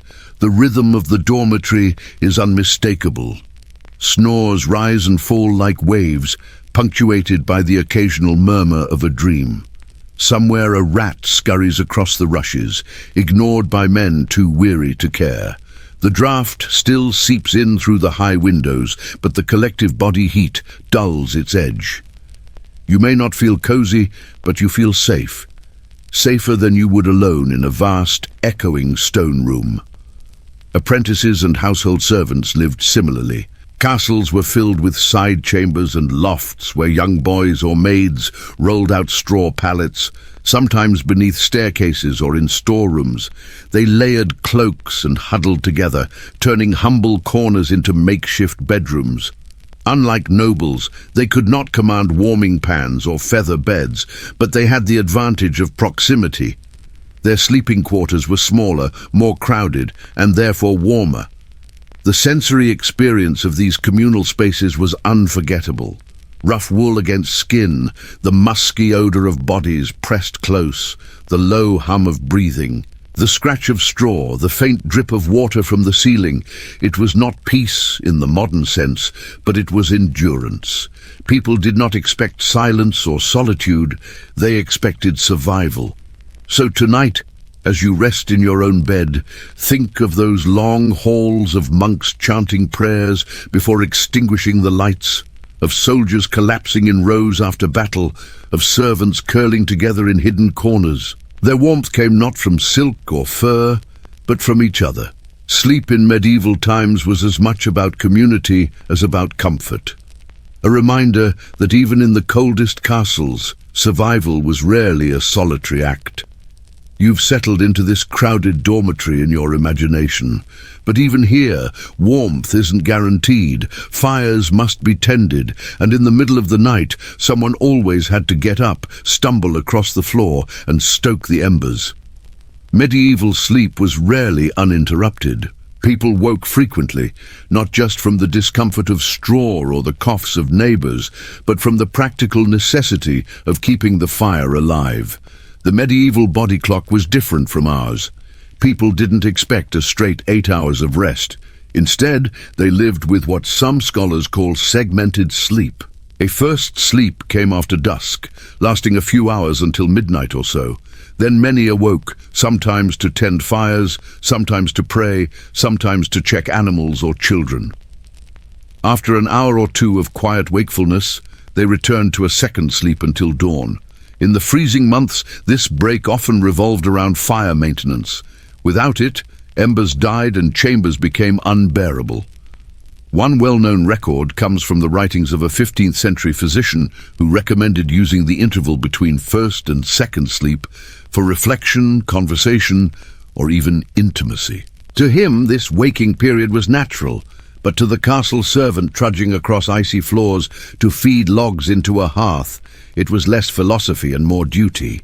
He heard the crackle of fresh wood, blew into the embers, and prayed they would catch. A curious custom appears in some rural accounts. Families assigned watch duties, especially in large halls. Each adult took turns rising to check the fire. In monasteries, bells rang at intervals through the night, calling monks to prayer and coincidentally ensuring someone was always awake to mind the heat. Sleep was not a private withdrawal from the world, but a shared rhythm, punctuated by responsibility. Historians debate whether segmented sleep was universal or more common in Northern Europe, where winter nights stretched long. Some argue it was dictated by necessity. The length of darkness simply made a single stretch of sleep impractical. Others suggest it was cultural habit, not entirely dependent on geography. The debate continues, but what remains clear is that tending the fire was at the heart of these nighttime rhythms. Imagine yourself waking in the dead of night. The room is silent but for snores. You push back the blanket, feel the icy slap of air against your skin, and fumble for a log. Your feet crunch on straw, your breath rises in plumes, and your hands sting as you stir the dying embers. Sparks flare, logs catch reluctantly, and warmth pulses again into the room. You sigh with relief, knowing that for a few more hours your companions will rest undisturbed. The sensory detail is unforgettable. The pop of wood, the faint glow pushing shadows back, the smell of smoke mingling with wool. Your fingers ache, but the satisfaction of reviving the fire steadies you when you crawl back beneath the blankets. The bed feels all the warmer. By contrast, peasants in cottages lived by the same rhythm. Their hearths had no protective grates, only open flames on the floor. So a careless sleeper risked the fire, dying or worse, spreading. A family member always rose to adjust logs, poke embers, and keep watch. Sleep came in fits and starts, always tied to the heartbeat of the fire. And so you realize that medieval nights were not passive stretches of unconsciousness. They were negotiated, managed, and guarded. People rose, worked, prayed, checked on animals, whispered to loved ones, and then returned to slumber. In the darkness, life did not pause. It simply slowed, punctuated by firelight and breath. As you lie in your warm bed tonight, imagine the constant vigilance required in those stone halls. To close your eyes was never absolute. To sleep was to trust that someone would wake, feed the fire, and keep the cold from claiming the room before dawn. You've tended the fire, crawled back beneath the blankets, and tried to steal your racing thoughts. Yet there was another medieval strategy for warmth, not born of practicality, but of longing for luxury. For some, the dream of a hot bath before bed lingered like a forbidden indulgence. Bathing was complicated in the Middle Ages. Heating water required immense fuel, and tubs were large, cumbersome things. A warm soak was far from an everyday habit.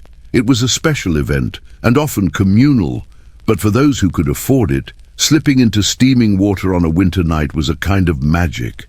Chroniclers described noble women lowering themselves into wooden tubs lined with cloth, steam curling up in the lamplight. Attendants standing by with warmed towels. To step out of such a bath and then slide between sheets was to feel briefly that winter had lost. A curious record from Paris notes that wealthy citizens sometimes ordered tubs placed near fireplaces so that the bather emerged into a chamber already glowing with heat. The air smelled of rosemary or thyme, herbs tossed into the water for fragrance and supposed medicinal benefit. For a short while, skin prickled with warmth, cheeks flushed, and the body felt prepared for restful sleep. Of course, such pleasures were rare. More often, people sought smaller comforts before bed. A cup of warm ale, spiced wine, or hot mead was a common indulgence. The heat travelled inward, spreading warmth through the chest, lulling the body toward drowsiness. Some households kept stones near the hearth, wrapped them in cloth, and placed them at the foot of the bed, primitive hot water bottles that radiated heat for hours. One rather odd account tells of noble families filling leather pouches with heated sand to tuck between sheets. The sand retained warmth longer than stones and conformed to the body's shape. Imagine stretching your frozen feet towards such a pouch, sighing as the cold slowly eased. The ingenuity is striking. When faced with hostile winters, people experimented with whatever materials they had. Modern historians still argue over just how common such bedtime luxuries were.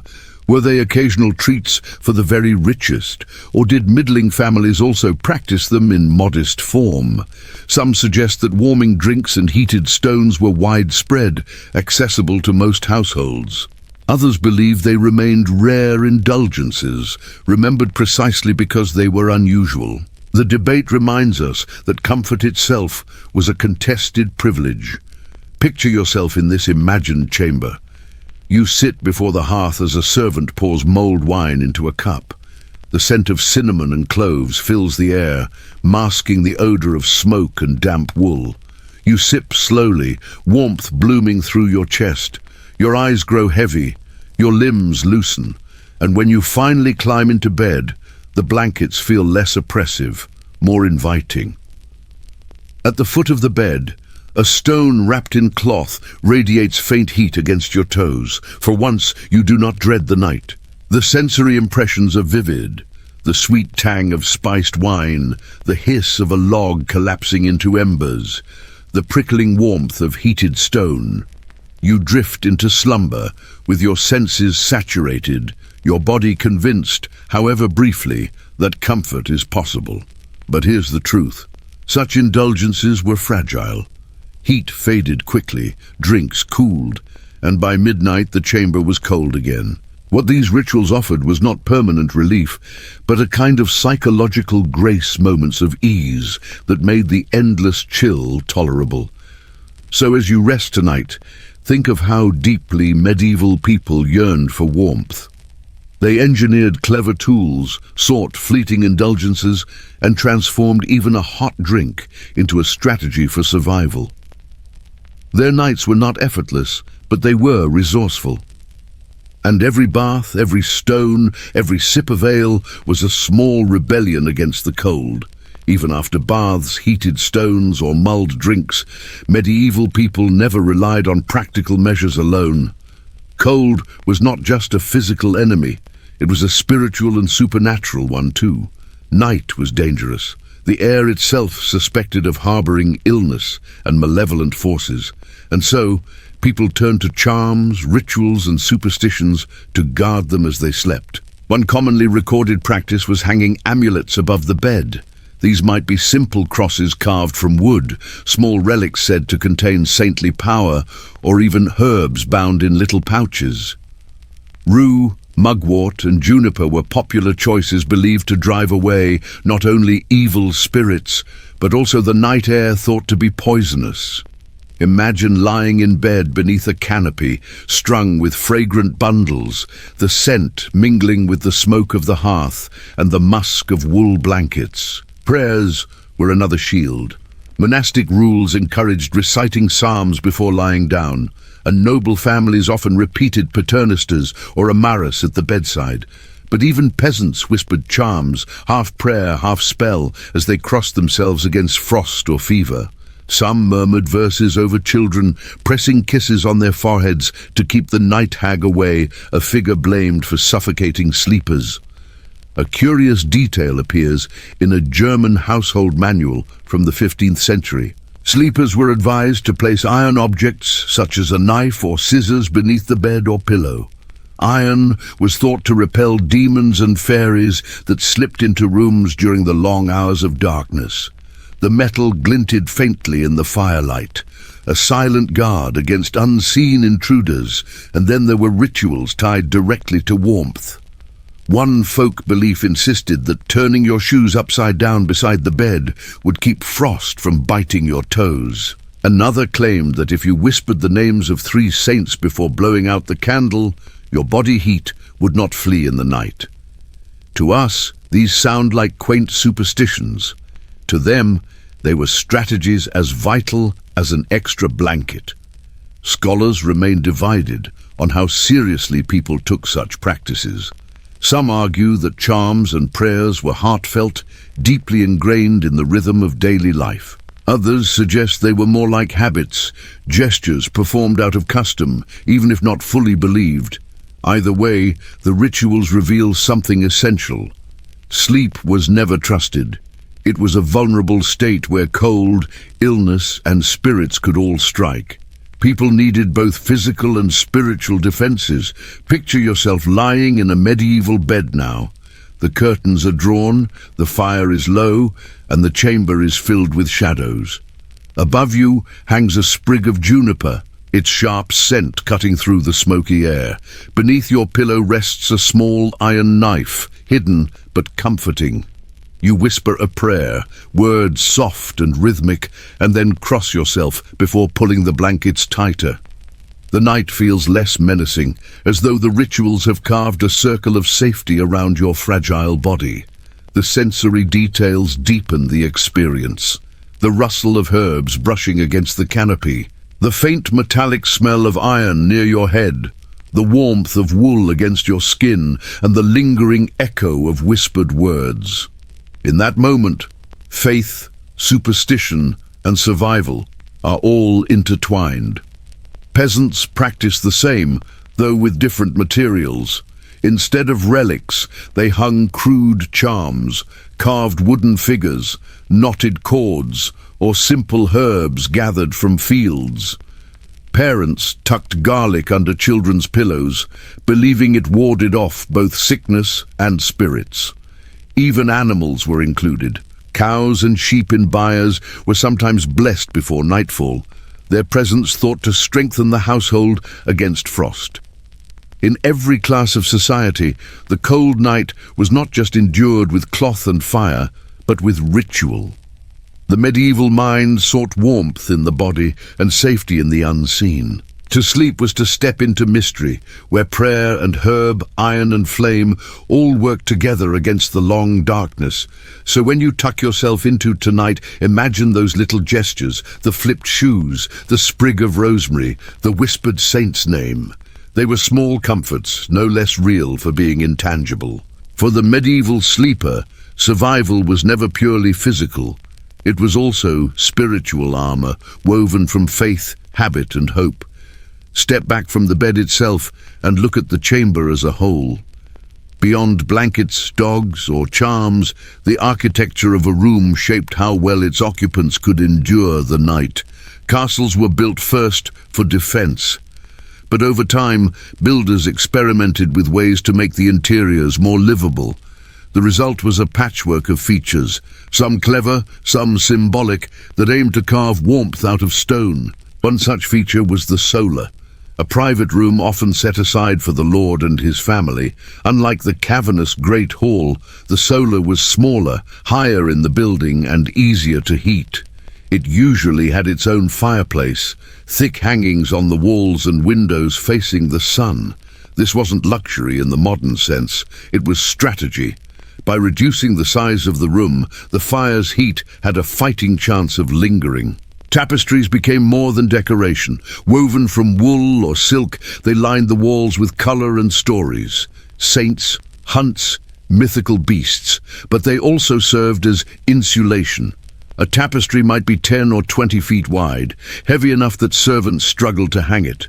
Behind it, the damp stone was hidden, and the air near the wall grew a little less icy. Step close to one, and you could even smell the linoline of the wool, earthy and faintly comforting. Archaeological surveys show that many chambers had wooden paneling installed for the same reason. Oak boards created a buffer zone, trapping pockets of air and making the space feel less like a cave. Servants stuffed gaps with tow, moss or rags to stop drafts. The result was imperfect, but it demonstrated the lengths people went to transform inhospitable fortresses into homes. A curious detail emerges in estate accounts. Nobles often moved their most prized tapestries from castle to castle, carrying them like portable walls. They weren't just art, they were survival gear. A lord traveling without his hangings was like a soldier without armor. Specialists in medieval domestic life still argue over just how effective these architectural features were. Some believe they genuinely reduced drafts and retained heat. Others insist the psychological comfort mattered more than the physical difference. Walking into a chamber hung with brilliant cloth and glowing with firelight might feel warmer, even if the actual temperature barely changed. That debate underscores the subtle interplay between perception and survival. Now picture yourself stepping into such a room. The door closes behind you, muting the howl of the wind from the corridor. The walls are draped with crimson and gold tapestries, their woven figures half lit by candlelight. The fire flickers in a carved stone hearth, smoke twisting upward. Above you, the timber ceiling seems lower than in the great hall, the space more intimate. It is still cold. You see your breath in the air, but less hostile than the open chambers below. The sensory impression is layered. The rough weave of tapestry beneath your hand, the faint smell of wool mixed with smoke, the sound of fire snapping against oak logs. You can almost believe this room is a refuge, though the cold lurks just beyond the hangings. Peasants mimicked the same strategy in simpler form. Instead of woven tapestries, they plastered or waddle-lined their walls, then hung coarse wool or patched cloth to reduce drafts. A brightly painted cloth with simple patterns might double as insulation and decoration.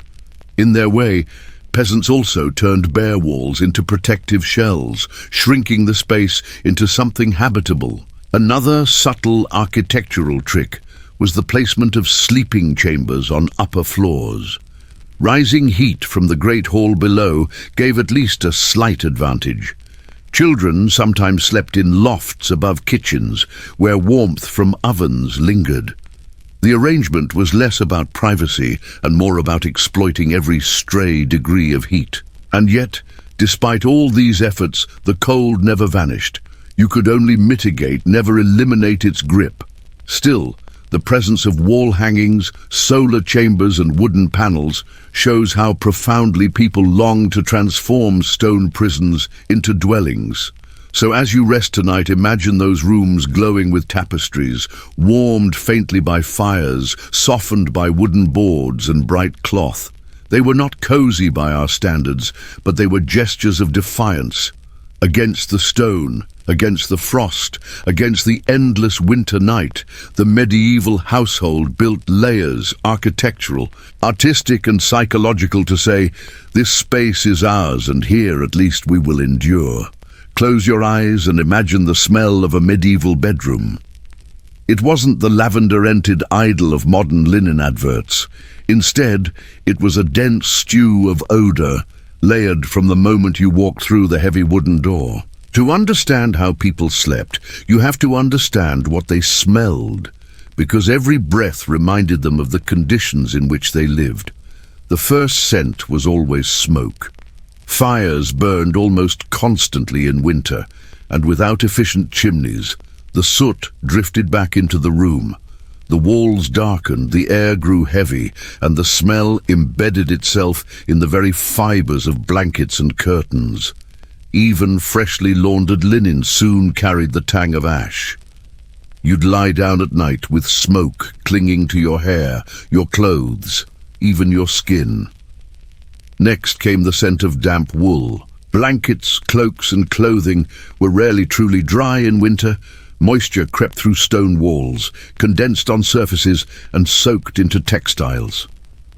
Wool holds that damp smell, stubbornly earthy, lanolin-rich, faintly sour. Imagine pulling the covers up to your chin and inhaling fabric that felt warm, but never quite fresh. Add to this the odor of straw and rushes. Floors were covered with them, beds stuffed with them, and they rarely stayed clean. Trampled by boots, soaked with spills and colonized by mice, rushes turned musty quickly. Straw mattresses released grassy scents at first, but after weeks of use, they writhed of sweat and decay. Each shift in bed released another puff of that earthy smell into the air. One curious note in a 14th century household manual recommended sprinkling dried herbs, rosemary, lavender or meadow, onto rushes to sweeten the chamber. For a few days it worked. The fragrance mingled with the heavier odor, masking them just enough to seem civilized. But soon the herbs wilted, crushed beneath feet, their scent fading into the background, while the sourness of old rushes returned. Then there was the human smell. Hygiene was limited, baths infrequent, and sweat constant. People slept in layers of clothing that absorbed the day's odor. Leather, wool, unwashed skin, beds shared by families or companions compounded this. Breathing the air of a medieval chamber meant inhaling the scent of other bodies, sometimes comforting, sometimes suffocating. Scholars debate just how overwhelming these smells truly were. Some argue that medieval people, accustomed to constant exposure, barely noticed. Others believe contemporaries were very much aware, which is why they valued herbs, perfumes, and incense so highly. Evidence from inventories and medical texts suggests the latter. People complained of foul air, sought remedies, and took steps to counteract it. The debate itself reminds us that smell was not secondary. It was central to the medieval experience of sleep. Now place yourself in such a room. The fire has burned low, leaving only the bitter tang of smoke. The damp wool blanket itches your chin. Straw beneath you releases a musty breath each time you shift. The rushes on the floor rustle faintly as mice scurry through crumbs. Your companion beside you exhales, warm but heavy with sweat and ale. Above it all floats a faint trace of rosemary, sprinkled days ago, now barely masking the stew of odor. The sensory reality is overwhelming. It presses into your nose and lungs, embedding itself into memory. You cough, adjust the covers, and try to breathe shallowly until sleep comes. This was normal. This was life. Peasants experienced the same, though on a smaller scale. Their cottages were filled with the smell of livestock, since animals often shared the same structure. Cows, sheep, and chickens contributed their odor, creating a pungent mixture that city travelers found unbearable, but villagers accepted as part of survival. Yet even here, herbs were used. Bunches of mint or chamomile might hang from rafters, partly for fragrance, partly to ward off pests. For nobles, perfumes and incense occasionally improved matters. Incense burned in braziers added sweetness to the air, though it mingled oddly with smoke and damp. Perfumed oils dabbed on clothes or linens created pockets of pleasant scent in an otherwise heavy atmosphere. But even the richest chamber could not escape the fundamental odor of medieval life. So when you imagine sleeping in a castle, do not picture crisp linen and fresh air. Picture instead a medley of smoke, damp wool, straw, sweat, herbs and animals. Every night, every breath reminded you of where you lived and what you endured. Smell was as much a part of medieval sleep as blankets or fire. And perhaps over time the very familiarity of those odor brought a kind of comfort. To breathe smoke and wool and straw was to breathe home. For the medieval sleeper, scent was not only inconvenience, it was identity woven into every night's dream.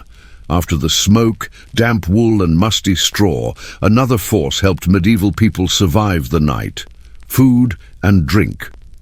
You might not think of supper as part of sleep, but what you ate before bed and what warmth it gave inside your body mattered as much as any blanket. In winter, households leaned on hearty pottages, thick stews of barley, peas and root vegetables simmered slowly in great cauldrons.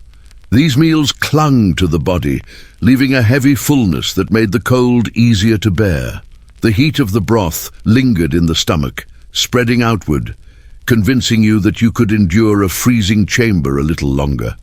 A noble household might enrich the dish with meat, spices or cream, while peasants relied on onions, cabbage, and whatever scraps were available.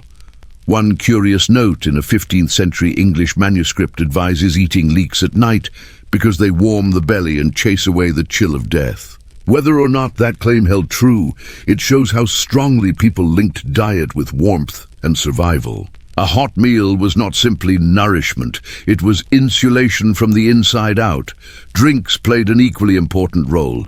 AE was the most common, consumed by rich and poor alike. Served warm in winter, it filled bellies with calories and provided liquid comfort. Spiced wine or hippocra became a noble favorite, heated gently and seasoned with cinnamon, ginger and cloves imported from faraway lands. Imagine sipping such a drink in a smoky chamber, the aroma of exotic spices mingling with wool and ash, the sweetness burning in your throat, leaving you drowsy and warm. There's even a record from the court of Charles VI of France, where the king's physician recommended hot mead at night to prevent chill from entering the bones. The idea was not far from our modern habit of drinking tea before bed. Though medieval science wrapped it in humoral theory, the belief that warm, moist drinks balanced the body's inner fluids. Scholars still debate how much alcohol contributed to warmth versus simply giving the illusion of it. Some argue that ale and wine dulled perception, making sleepers believe they were warmer than they were. Others point to the real caloric benefit of these drinks, which did provide energy through long, cold nights. The truth may be somewhere in between, a mix of genuine warmth and psychological comfort. Now imagine yourself preparing for bed. A servant hands you a wooden cup of mulled wine. The surface steams, sending waves of spiced aroma into your nose. You drink, the liquid glowing as it slips down your throat. Your body relaxes, muscles loosening, eyelids heavy. When you finally climb into bed, the blankets feel less oppressive, more inviting, as though the warmth already lives inside you. For peasants, the ritual was simpler, but no less important. A bowl of hot porridge, thickened with oats or barley, lined the stomach. Families huddled around the fire to eat, their faces glowing in the light, their bodies fueled for the long night ahead. Children licked the last scraps from wooden spoons before curling under blankets. The memory of warmth from food helped them ignore the drafts sneaking through the shutters. A curious folk belief held that garlic eaten before bed prevented frostbite. Whether this was because garlic genuinely improved circulation or simply because it was warming to the palate, the habit endured. Farmers in cold regions sometimes chewed cloves of garlic before lying down, the pungent scent filling the chamber as strongly as smoke or wool. The sensory world of medieval bedtime food is vivid. The bubbling cauldron, the hiss of wine heating over the fire, the smell of herbs and spices mingling with damp rushes, the heavy weight of stew in the stomach. Every flavor was part of the fight against cold. So when you think of medieval sleep, do not separate it from the supper that came before. Food was fuel, warmth, and even a form of medicine. Without it, the cold was sharper, the blankets thinner, the night longer. With it, the body endured. Every spoonful, every swallow was another layer of defense, an inner blanket, invisible but essential against the freezing stone around you.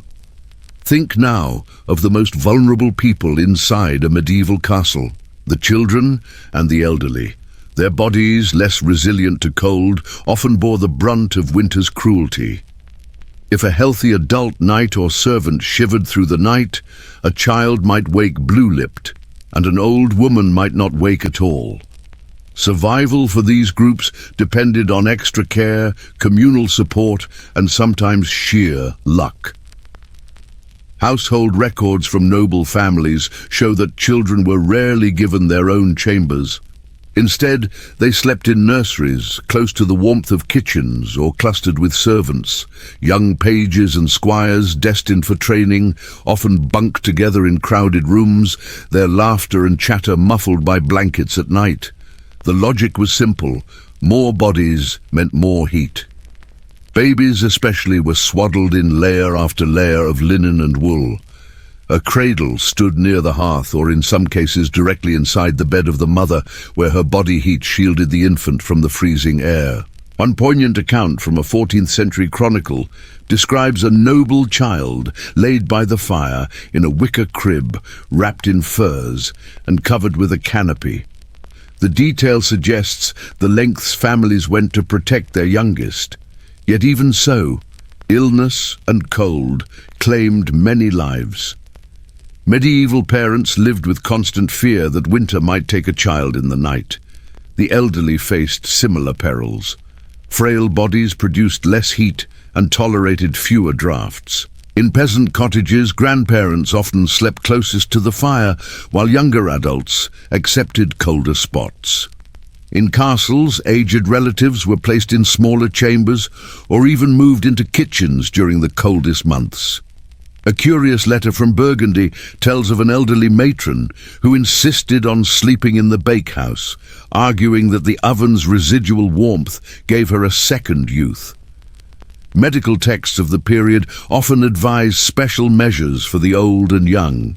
Physicians recommended heated stones wrapped in cloth to be placed at their feet, or mulled drinks to fortify the humours.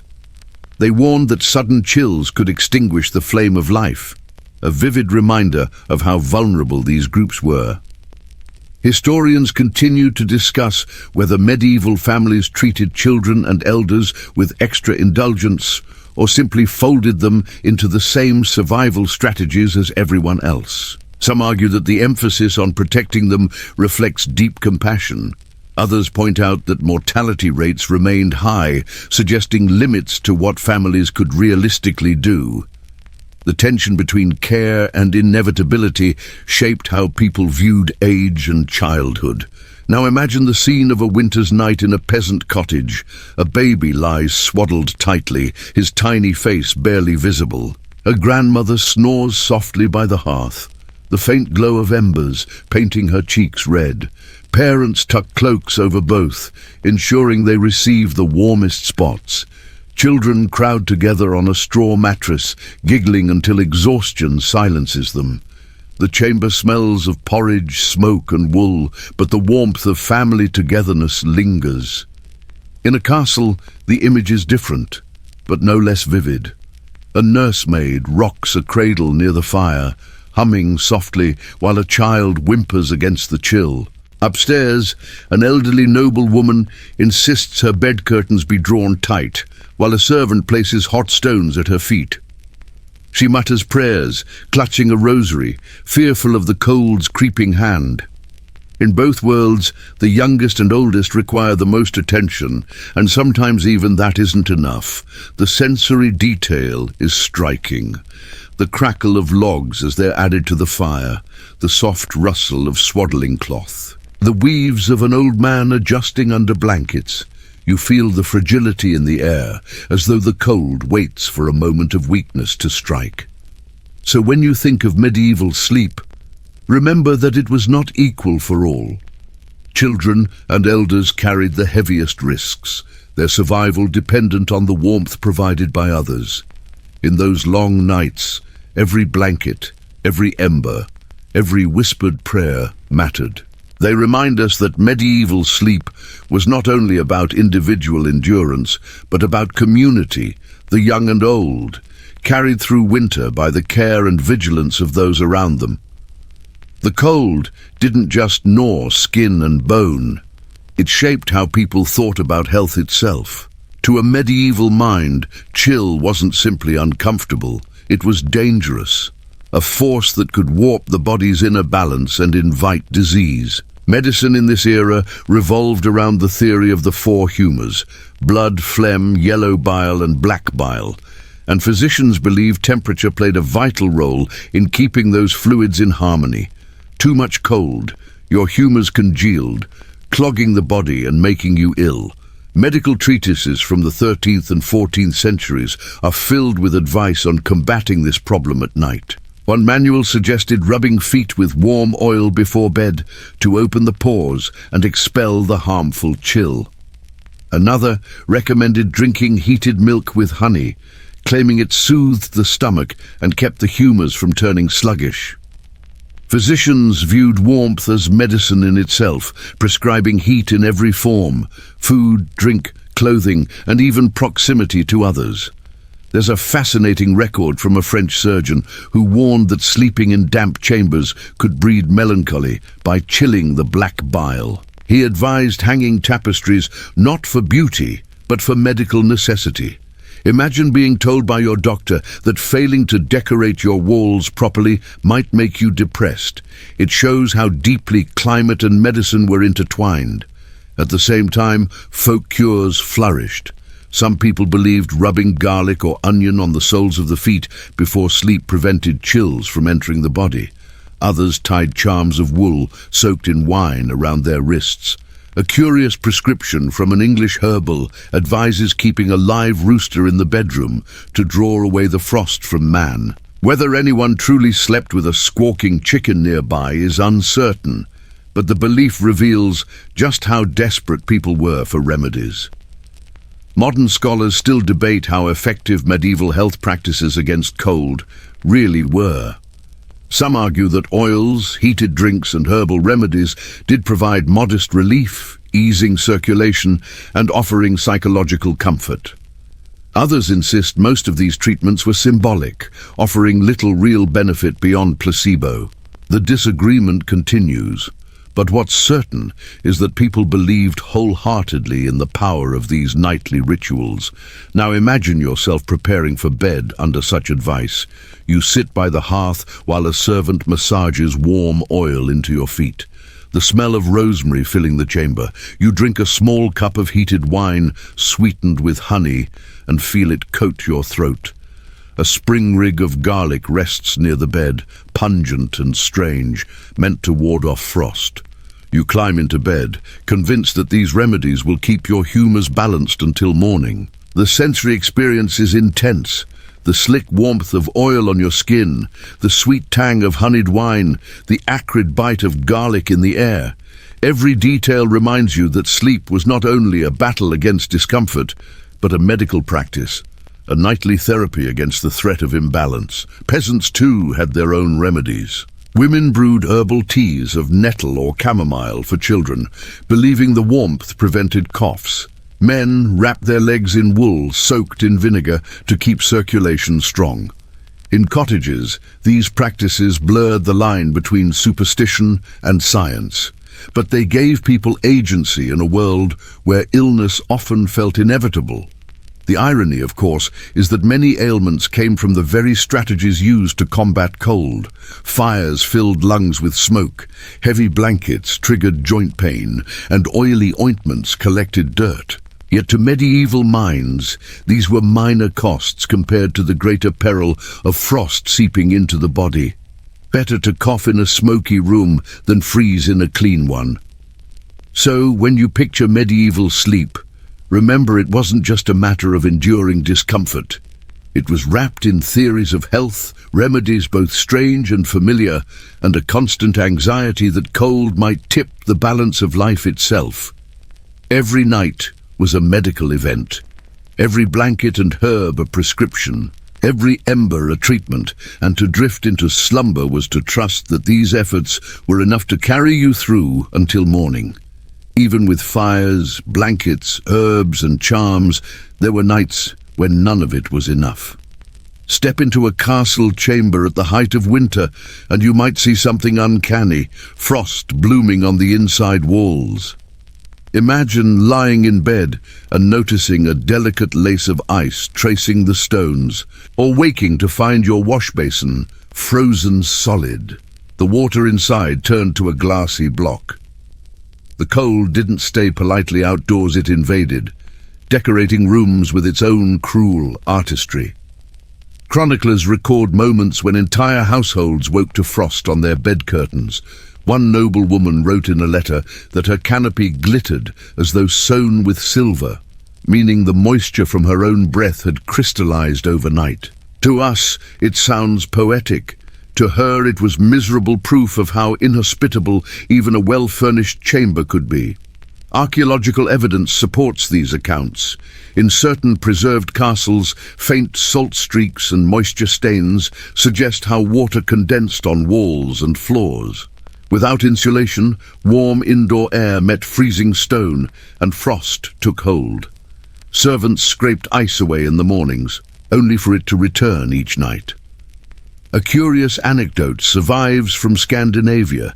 In some halls, icicles formed on rafters indoors, dripping onto unlucky sleepers below. Servants hung cloths to catch the meltwater, a primitive solution to an unnerving problem.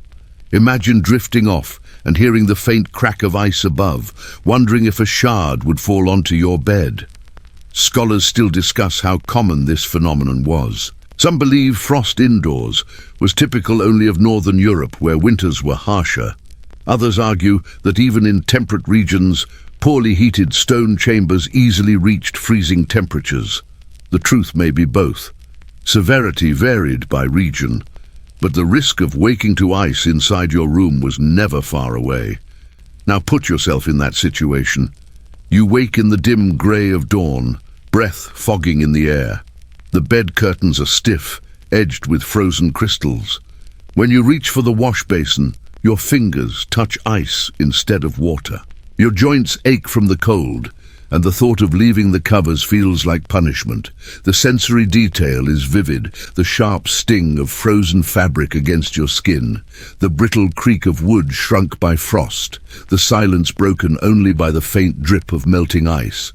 Peasants lived with the same problem, though in different forms. In cottages, frost coated the inside of thatch and rafters, drifting down like snow during the night. Children sometimes woke with frost, clinging to their hair. Parents joked grimly about sleeping with the clouds indoors. Yet humor could not disguise the hardship. Frostbite, chilblains, and respiratory illness followed in its wake. Nobles, despite their wealth, couldn't entirely escape it. Hot stones and furs kept the body alive, but the surrounding air remained hostile. Diaries hint at the psychological toll people spoke of, dreading the moment they had to leave bed in the morning, of feeling imprisoned by blankets because the room beyond was too cruel to face. One English poet even turned it into metaphor, writing of love as a bed without frost inside the hangings. For him, true intimacy meant defying the nightly chill, creating warmth where the world offered only ice. It reveals how deeply the experience of frost shaped imagination as well as reality. So, as you think of medieval sleep, remember the surreal beauty of those nights when cold decorated the very walls. To live in a castle was to share your chamber with ice, to wake each morning reminded that stone and frost were allies against your comfort. And yet people endured, scraping ice away, layering blankets, whispering prayers, and braving mornings that felt as harsh indoors as out. Picture yourself not in a castle this time, but on the road, far from familiar chambers. Medieval travel was slow, arduous, and dangerous, and when night fell, the problem of warmth became even more acute.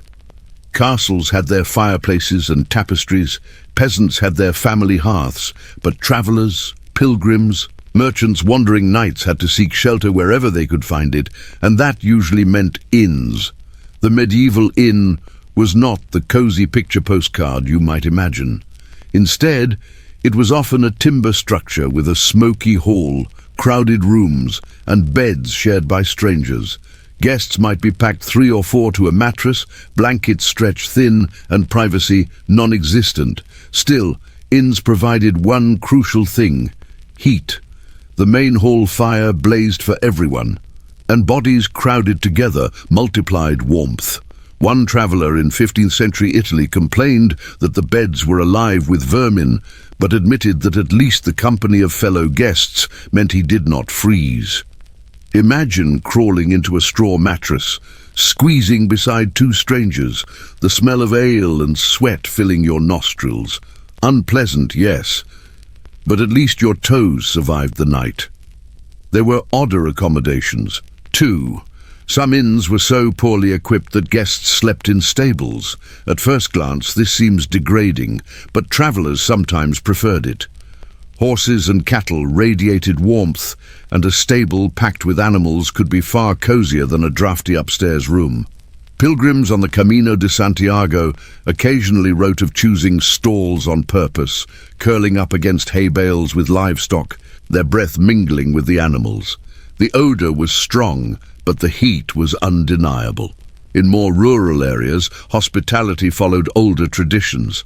Villagers were expected to open their doors to travellers, especially pilgrims or those carrying religious tokens. A peasant family might offer a spot by the fire or space on a straw pallet. Warmth here came not from luxury, but from generosity and closeness. You'd sleep shoulder to shoulder with strangers, listening to the crackle of a humble hearth, the smell of stew still lingering in the rafters. A curious record from a 14th century French town describes communal inns, where long wooden platforms were laid out covered in straw, and dozens of travellers lay side by side, men and women alike. The idea of strangers pressed together might unsettle us today, but then it was normal. Shared warmth outweighed any awkwardness.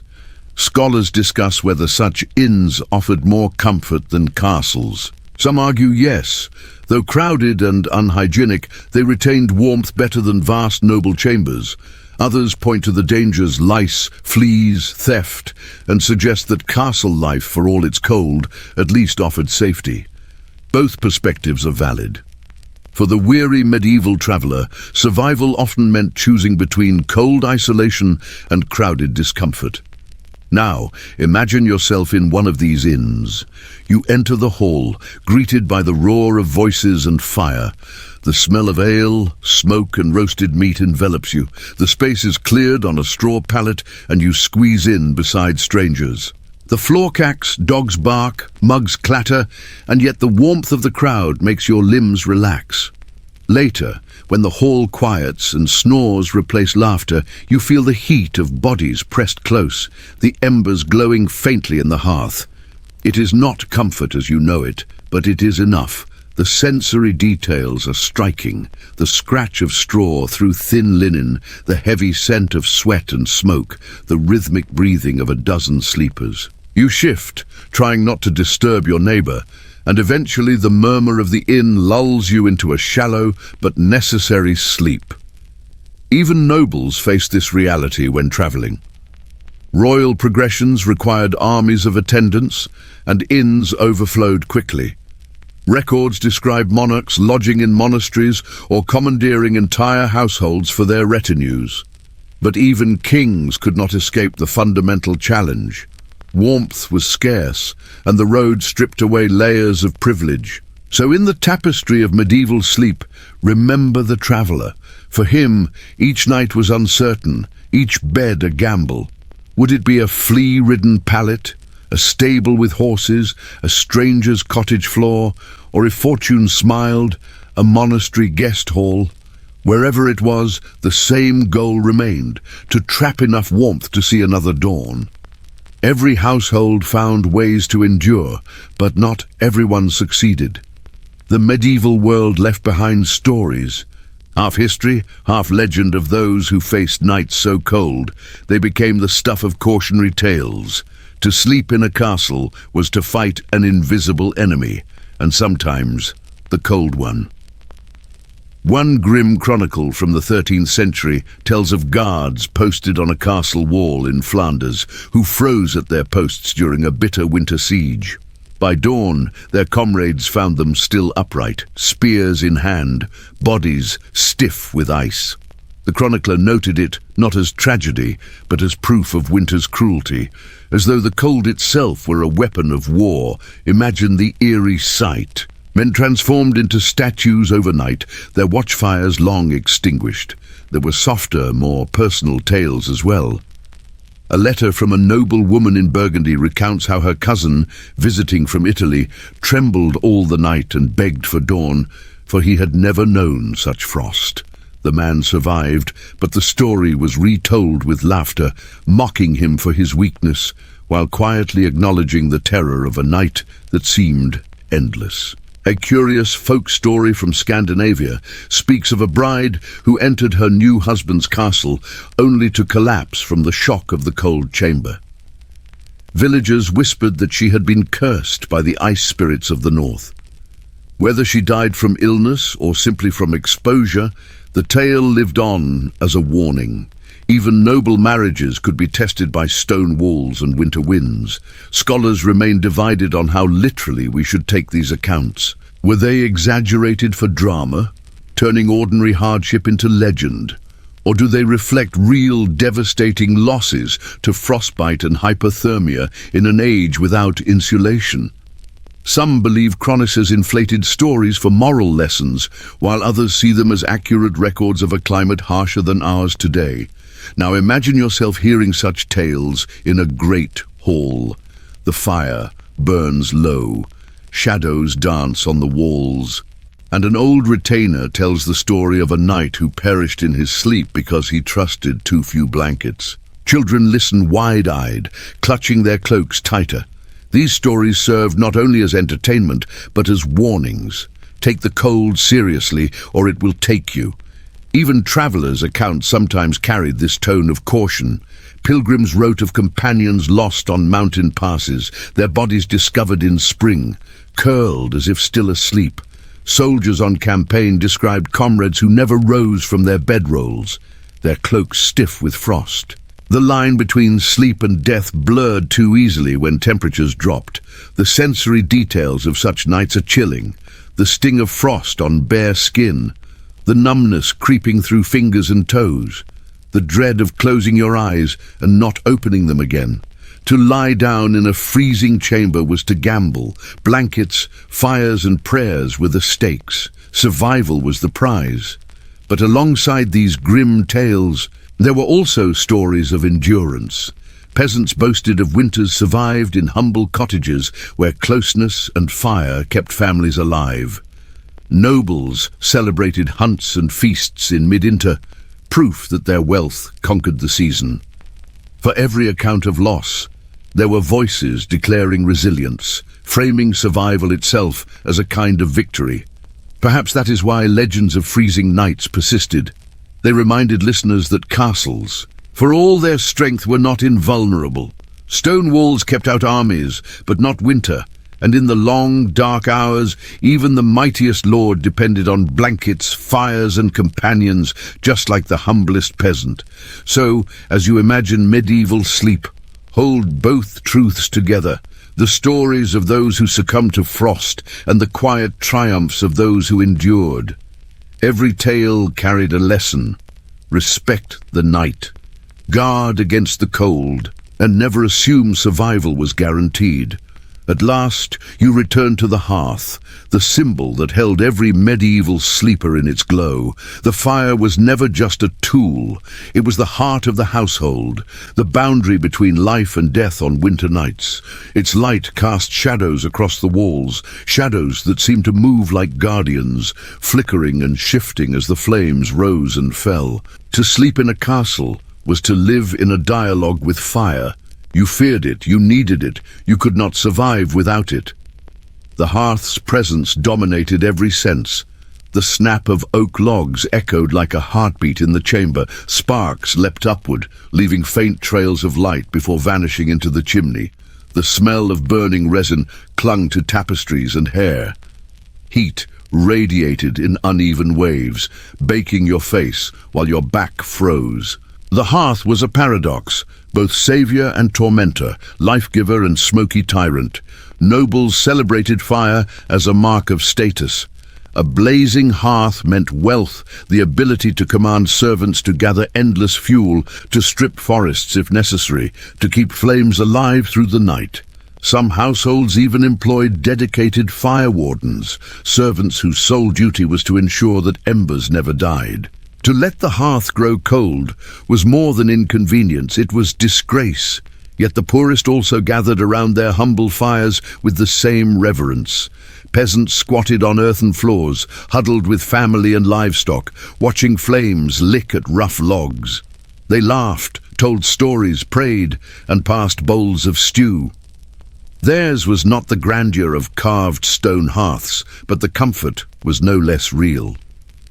In both castle and cottage, fire drew people together and made sleep possible. A curious account from a traveller in Germany describes villagers circling the hearth and stretching their hands toward it before bed, whispering blessings as though the flames themselves were sacred. They believed the fire carried their hopes into the night, protecting them as they slept. It reveals how practical necessity blurred into ritual. The fire was not only warmth, but spirit, memory, and faith. Historians still wrestle with how much of this reverence was practical versus symbolic. Some argue it was purely survival instinct dressed in custom. Others suggest fire was genuinely spiritual, a force woven into cosmology and daily prayer. Perhaps both are true. Medieval people lived close enough to danger that fire naturally became more than fuel. It became meaning. Now picture yourself in your imagined castle one last time. The bed curtains are drawn, blankets piled high. Outside, the wind lashes the towers. Snow hisses against shutters, and the night presses in with all its weight. But in the great hearth, embers still glow, their faint light slipping through cracks in the curtains. You close your eyes, hearing the low sigh of flames, knowing they are the thin line holding the frost at bay. The sensory experience is complete. The taste of smoke still on your tongue, the weight of wool and fur across your chest, the warmth of a dog curled at your feet, the whisper of a prayer echoing in your head. You drift toward dreams, knowing that sleep in the Middle Ages was never easy, never assured, but always fought for, with every trick, ritual, and fragment of warmth available. In the end, castles were fortresses against men, but never against winter. What saved their inhabitants was not stone or steel, but resilience, invention, and community. To survive the night meant layering blankets, sharing heat, burning fuel, and clinging to hope. Against the endless chill of the medieval night, humanity itself became the true fire. Now, let the pace soften. Imagine the embers glowing faintly, their light no longer fierce, but gentle, like coals resting after long labor. The chamber is quiet, the rush of wind beyond the walls fading to a distant murmur. You feel the weight of blankets, heavy and protective, pressing you down into the mattress. The struggle of cold, the vigilance of fires, the noise of dogs and servants. All of it recedes as though you have drawn a curtain across the world. Your breathing slows. Each inhale tastes faintly of smoke and wool. Each exhale drifts into the still air. The sounds that once echoed boots on stone, shutters rattling, monks chanting, are now memories softened into whispers. The castle itself seems to sleep, its stones holding silence like a promise. Picture yourself safe within your cocoon. The dog at your feet sighs and shifts. The last candle gutters out, and darkness folds around you like another blanket. The cold is still there, yes, but you no longer fight it. You accept it as those before you did, knowing that sleep is a fragile truce. With the night, your body grows heavier. Thoughts dissolve into shapes and colors. The medieval world, with all its chill and smoke, becomes distant like frost melting in sunlight. What remains is only calm. You are warm enough, safe enough, tired enough. And so the story closes. The hearth flickers, the bed holds you, and the long night carries you gently into dreams. Rest now as they once did, wrapped in quiet resilience. Sweet dreams.